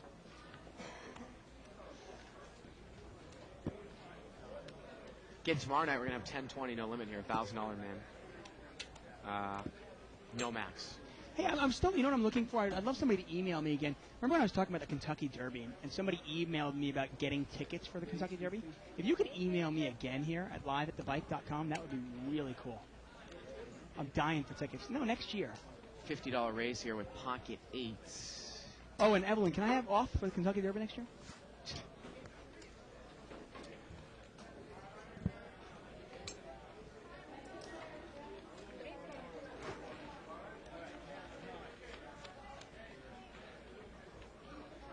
754 here. Overpair for KH, and he's good. Bet 100. He's going to bet $100. He's going to put some heat on Joshua right away, and I don't think Joshua can call, but what do I know? He calls. Well, he's got a backdoor spade draw, plus he can catch a gut shot at 6. Actually, the 6 is garbage, though. 6 gives KH a straight. Well, now KH makes top set here. It is a one-liner to a straight. And you know what? I don't think you want to see the 8 there. Because, I mean, isn't it... No, you've got isn't almost... it, like, logical that the guy could have called with a 6 here, an open-ended straight draw? And it's surprising bet here, I got to tell you. He's putting money in where he's pot committing himself. Right. Where he can only be called by a 6.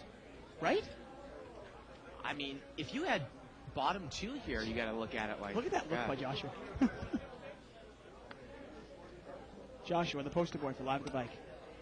$150 bet here by KH. You're right. I mean, he is kind of committing himself. Well, I mean, you think about it. You go, what do you put your opponent on? I mean, I guess you can't. I guess you can get called by 8-7, but what are the odds that's the case ace out there? Right. I mean, I guess you can get called by 2 pair, but remember, he didn't raise you, and the river actually would have been a 6. They would have chopped it up. What a bad beat that would have been. But there are times where a card comes where you almost have to check, either check fold or check call if you think your opponent is bluffing, because there's no value to betting. Oh, this is great. What's this headline here? Yeah, Pushing. I don't want to get political, but I laugh at that. Talk about the understatement of the year. Yeah. Bush and Blair actually come out and say, the Iraq War, quote unquote, Iraq War, not as smooth as hoped. Yeah. There you go. Tyler's going to make it 50 It's classic to go. understatement of the year. I mean, this isn't what they planned. Jeez. Robert Roeder calls here with pocket 6s. And Tyler is heads up with Roeder. Queen 8-2. So Roeder's got the best hand here, but again, probably play this to hit a set. I mean, will you continue on here with pocket I 6s? probably bet right into it. I got to tell you. And he's got to check raise him, Dave. Well, I don't like the check raise. I don't want to commit more chips. I don't want to commit more chips with a hand that could be beat, because if Tyler's got ace queen here, there's nothing to stop Tyler from just smooth calling me. And then what do I do on the turn? But I bet right into him with my 6s, which is the same thing I would probably do if I had a queen. Really puts Tyler in a tough spot if I bet right into him. I'm forcing Tyler to raise me if he wants to continue.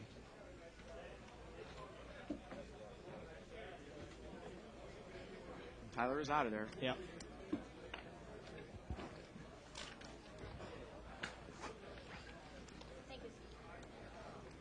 It's one of the reasons I'm not a big fan of the checkers. I mean, I was talking about the hand earlier. We talked about that hand where I had flop 2 pair, and a gentleman had overpair on me, and he check raised me, and then the turn came in, and I guess he didn't know what to do then when I called his check raise. Right. He was like, oh, shoot, what do I do now? I wasn't planning on that. Right. Deuce 3 of clubs, huh? Hey. Service.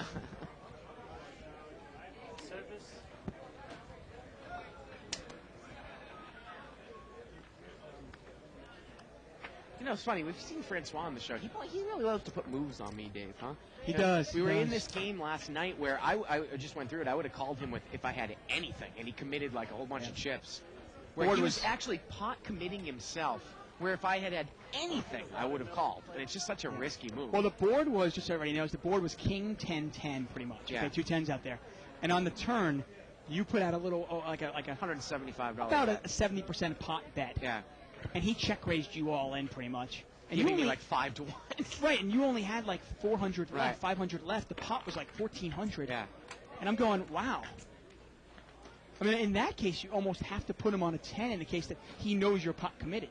But it was really an odd play, and Yeah. he showed you pocket 9s, which was the best hand. He Right, only had of ace course. queen. And Tyler clenches his fist as he takes it in. And he wins another pot. Looking at the Philly Al's tournament record, he finished 3rd in Raz in 2005. 3rd place, but I don't think that Raz one was televised, because I think 2004, the Raz event was televised. That was one with Dutch Boyd against T.J. Cloutier, heads up, with Howard Lederer. Look at all the other accomplishments. 2005 California State Championship, first place, limit hold'em. Yeah. Second place, 2006 LA Poker Classic. Oh, this is all going back. Yeah, Recent second- one. This is recent here. Yeah, second place. Actually, 2 second places in LA Poker Classic, both in limit hold'em. Yeah. Then he had a third place in a no-limit hold'em for the 2006 fourth annual 5-star over at Bellagio. He obviously knows what he's doing. Limped around here. The only problem with Philly Al is for cash games is he really only has one gear, Right. 20. which can work in a tournament sometimes if you're getting lucky for a couple days straight. But in a cash game, eventually it's going to catch up to you. If you're consistently putting your money in with the worst of it, hey, eventually they're going to catch you. And, I Big line. don't know if I should say this, but I'll throw it out there because I think I've seen it before. I think he might have a little bit of a tendency to have some what they call pit leaks. And people know what that definition is. Yeah. Right. Which is, of course, usually like, say, playing blackjack or craps or something. Bleeding your bankroll away with something that's... Something, yeah. A lot of guys do sports betting, too, as well. It's Well, suppose that we've seen him play, like last night he was playing 61-20 heads-up mixed game against Stan Goldstein. Yeah. And I got to tell you, you Yeah. can pick a better Yeah. game. Talk about game selection. You can be a really, really good mixed game player, Yeah. and Stan Goldstein heads up is not where you want to make your money. And sure enough, I think Stan took him for about $1,500. Look at his flop here, 6, 7, 8 of diamonds. Tyler's got the queen of diamonds. Is he going to take a shot at it? Well, he might on the turn now. Wow, look at this. There is a 5, 6, 7, 8 out there. Yeah, the queen is the fourth nut here. Actually, the fifth nut. Because anyone with a 4, a 9, an ace, or a king would have a higher hand, right? Well, Tyler's now made a pair also. Sit down. And he's going to take this down with his pair of queens and the queen high flush. Fifth nut, right? Yes. This Yes, game it is is. like being at the dentist office right now. I like to think, you know what, I still am having fun with it.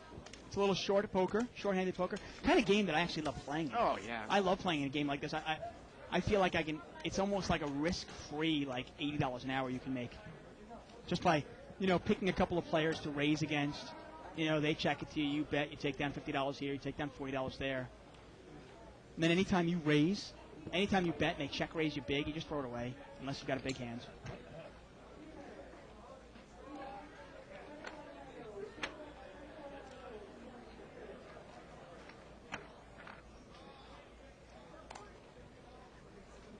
Funny, we got an email here from Brian, Raise 50. and we got a raise here from Tyler with pretty much nothing, and he's playing this kind of like mini raise game. King 6 offsuit. And you see this here. You wonder if he's kind of picking on Rotor. Now Rotor's got sixes again. Well, now is Rotor going to check fold with the ace on board? Yeah, he might, and this is the kind of what you can do. 75. And sure enough, he's Yeah. going to win himself $50 that way. And you're not playing your card; you're just playing the players. Right.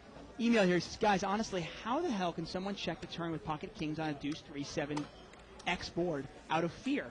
And he's referring to the hand where the Cicero boy Yeah. lost to 4-5 of spades from Mike. And he said, why play poker if you're afraid that the other guy in the hand has you beat? Why not just shoot yourself in the head? Well, that might be a little extreme. I don't know if he was actually checking the turn out of fear. I think he was checking the turn to kind of trap Mike and get paid, which I still think is incorrect. I think he should have bet to build himself a pot, hoping that. And I actually thought it wasn't the deuce 3-7 like queen board or something like that. I would rather bet it, hope Mike's got pocket nines or something like that, and build yourself a pot. Email here from Jason Whitmore. It's a fair email. He says, hey guys, maybe this says something about the games that you guys are commentating on. When there are bigger games, you guys usually stick to the game, and it's always exciting. When you guys commentate on smaller games, you both seem to get bored and start talking about weird shit. Am I off here? Well, I don't think it has anything to do with the size of the game. I No. think it's like the game makeup. Yeah. Uh, And obviously, I mean, as we talk about whatever we're talking about, whether it be football or sports or food or beer or whatever topic we get to, strange path we go down, both of our eyes, all four of them, that is, are on the game. And if something big happens, obviously, like in this case, Tyler's got pocket aces. and And he's, if a big hand were to develop, obviously we're going to immediately go to the game. and that's lovely to straddle here, Dave, and pick up pocket aces, and everybody limps in, and he could make it an easy 125 or 120 to go. I don't think he needs to make it that much in this game. It's so short. I usually make and you know how tight Tyler's played on the full ring. He's really being the Tyler. He's changing gears here. Definitely. He makes it 80 more. Now, my raises will definitely go down when there's Yeah. only 5 players in the game. Because I don't mind one person calling me and I get heads-up play here. Yeah. And you look, he's probably going to pick this up unless Joshua gets a little stubborn. And Joshua's going to get stubborn. He's out of position. Out of position with king 6 of clubs. And he's calling an $80 raise. Pot is quickly $200. Wow, look at that. Club draw and He a is straight draw. He is not in bad shape at all. He has 12 outs to the win here. He checks. Tyler is going to bet. And that 2 red aces can't take a lot of heat on this board. And is he going to check raise? And I hate this play if he check raises. No, he's going to check call. Okay, I hate check raising with a draw out of position. I would rather bet into him with a draw. Well, there's the flush. Well, if he slow plays it, Tyler's got outs. And Tyler's really in bad shape here. He does not have an ace of clubs. He needs an ace, though. Check, check. No. River's a 6. And Joshua's going to put a little value bet in there. And this is sometimes almost, depending on the bet. I don't know if a guy would really bet a jack here, Dave. He's going to bet 325. Going to put Tyler to the test here. Now, Tyler, this is the kind of hand where I was about to say, you want to win a game like this. You really want to nickel and dime to death, them to death. Win 50 here, win 40 here. But now you get involved in the big pot. Just throw it away. Don't even worry about it. I mean, he can beat Jack 10.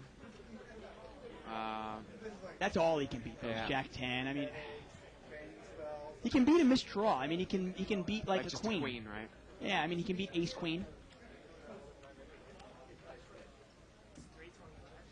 $325 bet, Dave, into about a $500 pot. Pot's about $850, $325 to call. But thank you for the email. What was that email from? This would be an impressive laydown here from Tyler. He really doesn't want to get rid of it here. I want to got priced in. thank Jason for that email. And you probably are right to a degree. Yeah.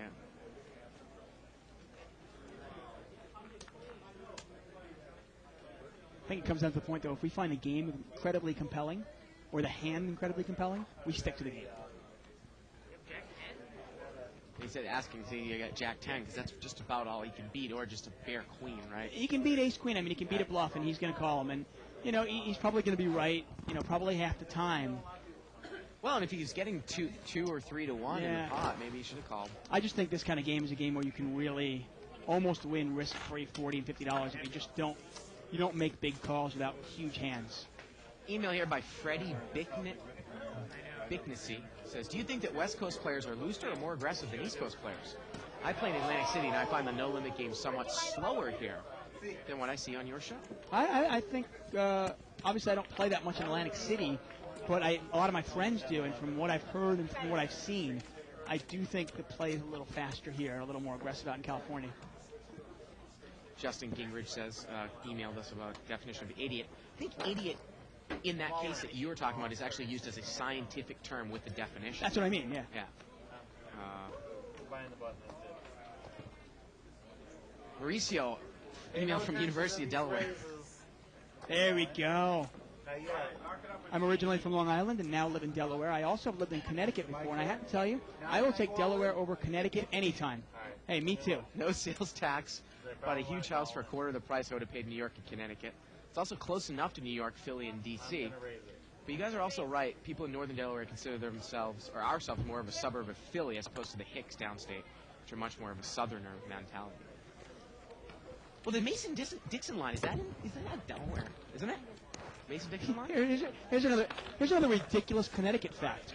You want to hear something, and once again, sorry we're not paying attention to the game, but it was just chopped up. Right. You want to hear something ridiculous about Connecticut? I'm a volunteer firefighter, and it is illegal for fire trucks to exceed 25 miles per hour, even when going to a fire. Are you kidding me? I can't believe this. What is... Well, you know what Wilmington, Delaware is the capital of as well. What? Credit card companies. Oh, God. Big time. You got your insurance company capital in Hartford, credit card company in Wilmington. If you ever take a look at any of your credit card statements, they're all from Wilmington, Delaware. Well, that's Delaware. We're talking about Connecticut here. Well, We're talking about the ridiculous thing of Connecticut, though. Delaware, I have no problem with Delaware. They got nice rivers. It's cool. I have no problem with it. Whatever, Delaware. Lived around here. Oh, really? 3 ways. 9-7 deuce with a couple of diamonds. Yeah, and Ben Paula emails and says, the girls in North Dakota are beautiful, and I agree. It's like a Scandinavian breeding experiment. I think you were way offline. When you said that. Okay. It's kind of a Scandinavian type thing. A lot of Swedish, a lot of Scandinavian people. Joshua backs into the best hand here with a pair of threes, and nobody's going to bet this. Chip it. Riveting hand here. Yeah. Yeah, I'll stick to my first statement then that there's at least one hot girl from every state. You gonna keep their money? Yeah. You're not gonna give it to them? Come on. That ain't right. 3-5? Gotta protect my hand. I should be given a bonus for playing that. You played it bad. You can only blame yourself. Button moves over here to seat 4. Big blind. Once again, I want to thank everybody for the emails. We got a little chip count here. Yeah. 12,000 on the table. Big one hand.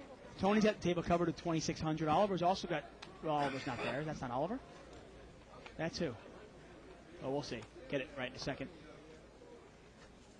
It was Oliver, but it's not anymore. Let's see how these guys are doing. Tony, who's actually in the game, he's our big winner. He's up $1,100. Walt is also up $900, and Walt is actually a pretty good player. I like Walt's game. Next tie in seat number 8. Flop comes out 4-4-3 here. Ace-9 against Ace-5. Little $30 bet by Ace-9 by Tony in seat 7. He's going to take it down. And the button's going to move over here to Tyler in seat 6. Thank you, William Frick, for the nice emails. Sends us about 5 or 10 emails a night. He's a nice guy, I got to tell you.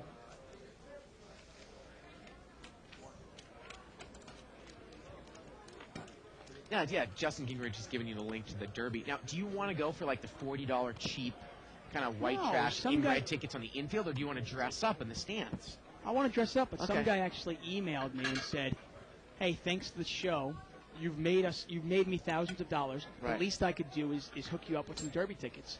I said, "Okay, I'll take you up on that." Yeah. I said, "Thanks, man. That's awesome." Got a little raise here on the button. He's going to make it 50 to go. But thanks, Justin. I do appreciate the email. Ace-5 off suit here. Now, Rotor, is he going to call heads up? He is. We are heads up here, Dave. Tyler against Rotor. Ace-5 against Jack-10. King 4-5. Well, Tyler's outflopped him. Well, he had the best hand before the flop, and he still has the best hand. Obviously, a 3-1 favorite now. He's going to bet, and That is Robert's a going to fold. horrible flop for Jack-10. And it's funny, Tyler's probably going to bet that no matter what comes out, as long as it gets checked to him. And that's the way you make money in this kind of game. Remember, pocket aces in a game like this, it's only one. Pocket aces in any game, it's only one pair. If you don't improve and you take some heat on a board like 9, 9, 10, Jack with 3 clubs, you got to start thinking of, can I beat anything, and is it really worth it? Can I pick my spot better? I actually made a mistake last night. I love to, take responsibility for my own mistakes. I made a mistake last night where I was in a hand against Indian J, who's always an action player, and I called him with a pair of aces in a really bad spot. The board was like Jack 10, 9, 7 with 3 hearts. And there was nothing I could beat, really nothing I could beat. A couple of big hands here. Ace-Jack of clubs here, and Tyler, who's been raising a lot, he's going to make it 50. Now, Tony's got Ace-King of diamonds. You might pop it up here. I probably would, Re-raise. especially the way Tyler's been playing the last half hour. Tony just calls here. New player, Ty's going to fold. And KH limped in with King-Jack of spades from up front here.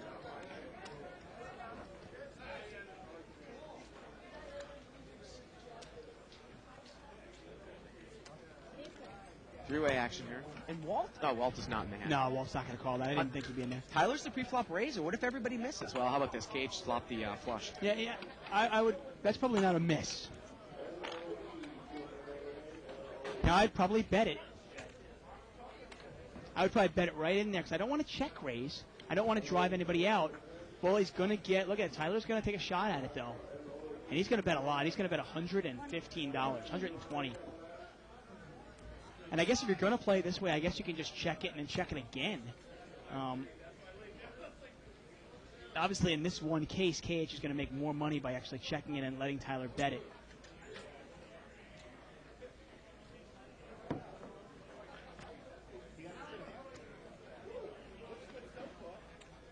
But if you get into a habit of check raising your big hands, and look at KH is going to move all in, and obviously Tyler's not going to call. It's an easy lay down there. I see you checking out Genocide's website. Yeah, she's from Delaware, too. I forgot about that. Thanks for emailing Link Plus. Genocide was on the show briefly back in August. I'm sure she'll be here for Legends again. We've got our signature on our wall of fame behind us. Yep. Now, Genocide, I mean, I have a lot of respect for her as a player and a person. I'm not sure. Well, I guess we have all famous people up here. We have a play-by-playmate up here, too, don't we? And a football player, so, okay. What were you going to say? I was wondering, because I was comparing her to, like, Doyle Brunson and Barry Greenstein, some of the names we have up here. And no disrespect against Genocide, but she doesn't really stand in that company.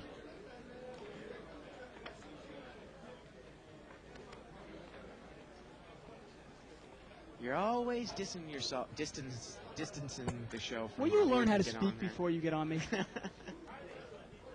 Dissing us, I can't even say it. Distancing. Raise. You were a broadcast major. It's amazing. KH is going to make it 40 more here. It's unbelievable. Jeff Klein gets on me about popping my peas.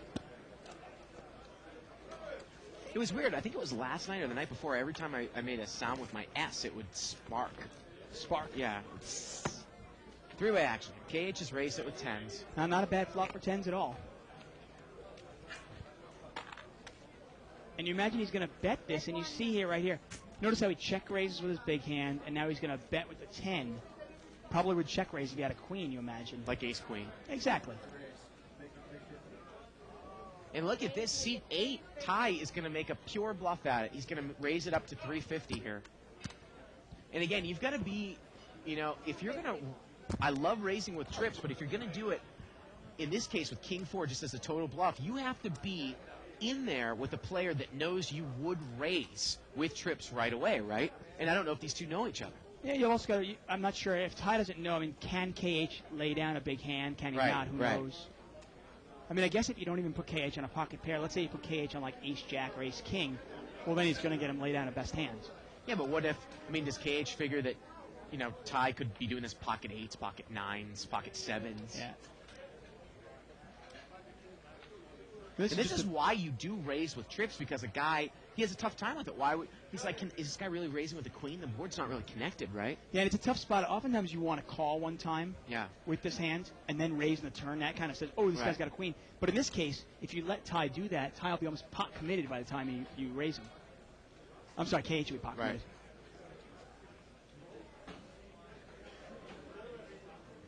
It's going to fold.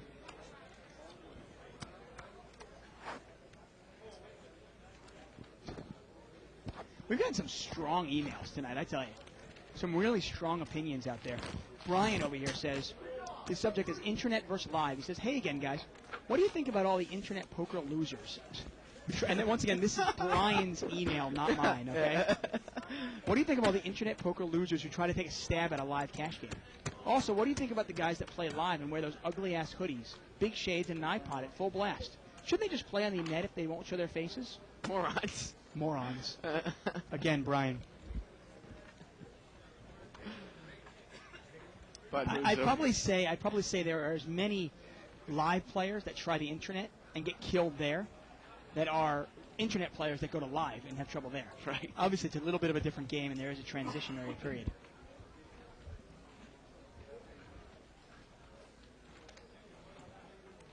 Ace-queen here for C4. He just limped in. And Rotor just limped in with ace-9 on the button, too. In this game, you might raise there with ace-9 on the button. Limped around here. 10-9 deuce. King-9, ace-9. Rotor's got the best hand here. He out-kicks. And Tony doesn't bet there. King-9. One off the button. The Rotor's definitely going to bet this.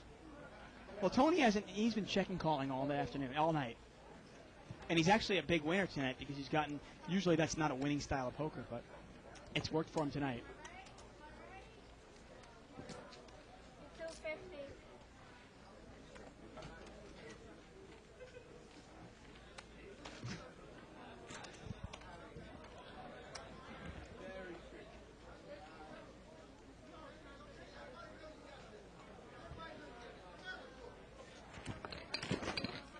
apparently Kevin Mathis let us know the rule about 25-mile-an-hour limit on fire engines is only in New Britain, Connecticut. Well, I thought the guy was talking about in Delaware, like he lives in No, Delaware. Connecticut. Yeah, but he said now he lives in Delaware and he can't He drive was over. talking about Connecticut, though. All right, New Britain, Connecticut used to be the home of the Double-A Red Sox farm team that used to play at the Beehive Stadium, the New Britain Red Sox. One step below the Pawtucket Red Sox. So I guess you're fine if your house is in fire and if your house is on fire in Connecticut, as long as you don't live in New Britain, you're okay. This is gonna be the last hand of the night.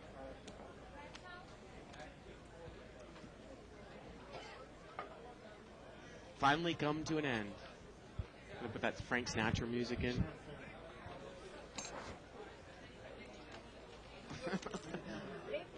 Limped around here 3 ways. $75 pot with a straddle there.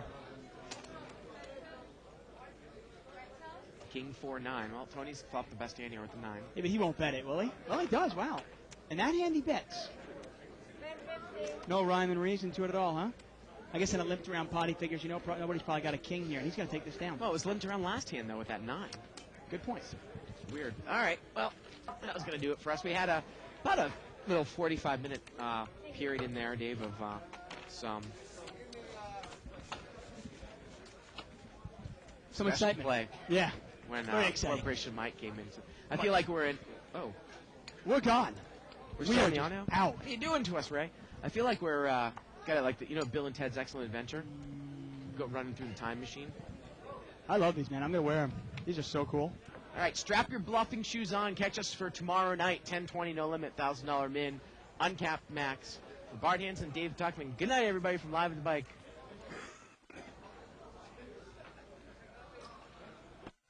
It's here. It's big. And it's closer than you think. It's not a tournament. It's what you don't see on TV. The cash is real. The stakes are high. They bet big. They win big. They lose big. High stakes live action poker. Live at the bike. Watch it live on the web or play it if you dare at the Bicycle Casino right here in Los Angeles.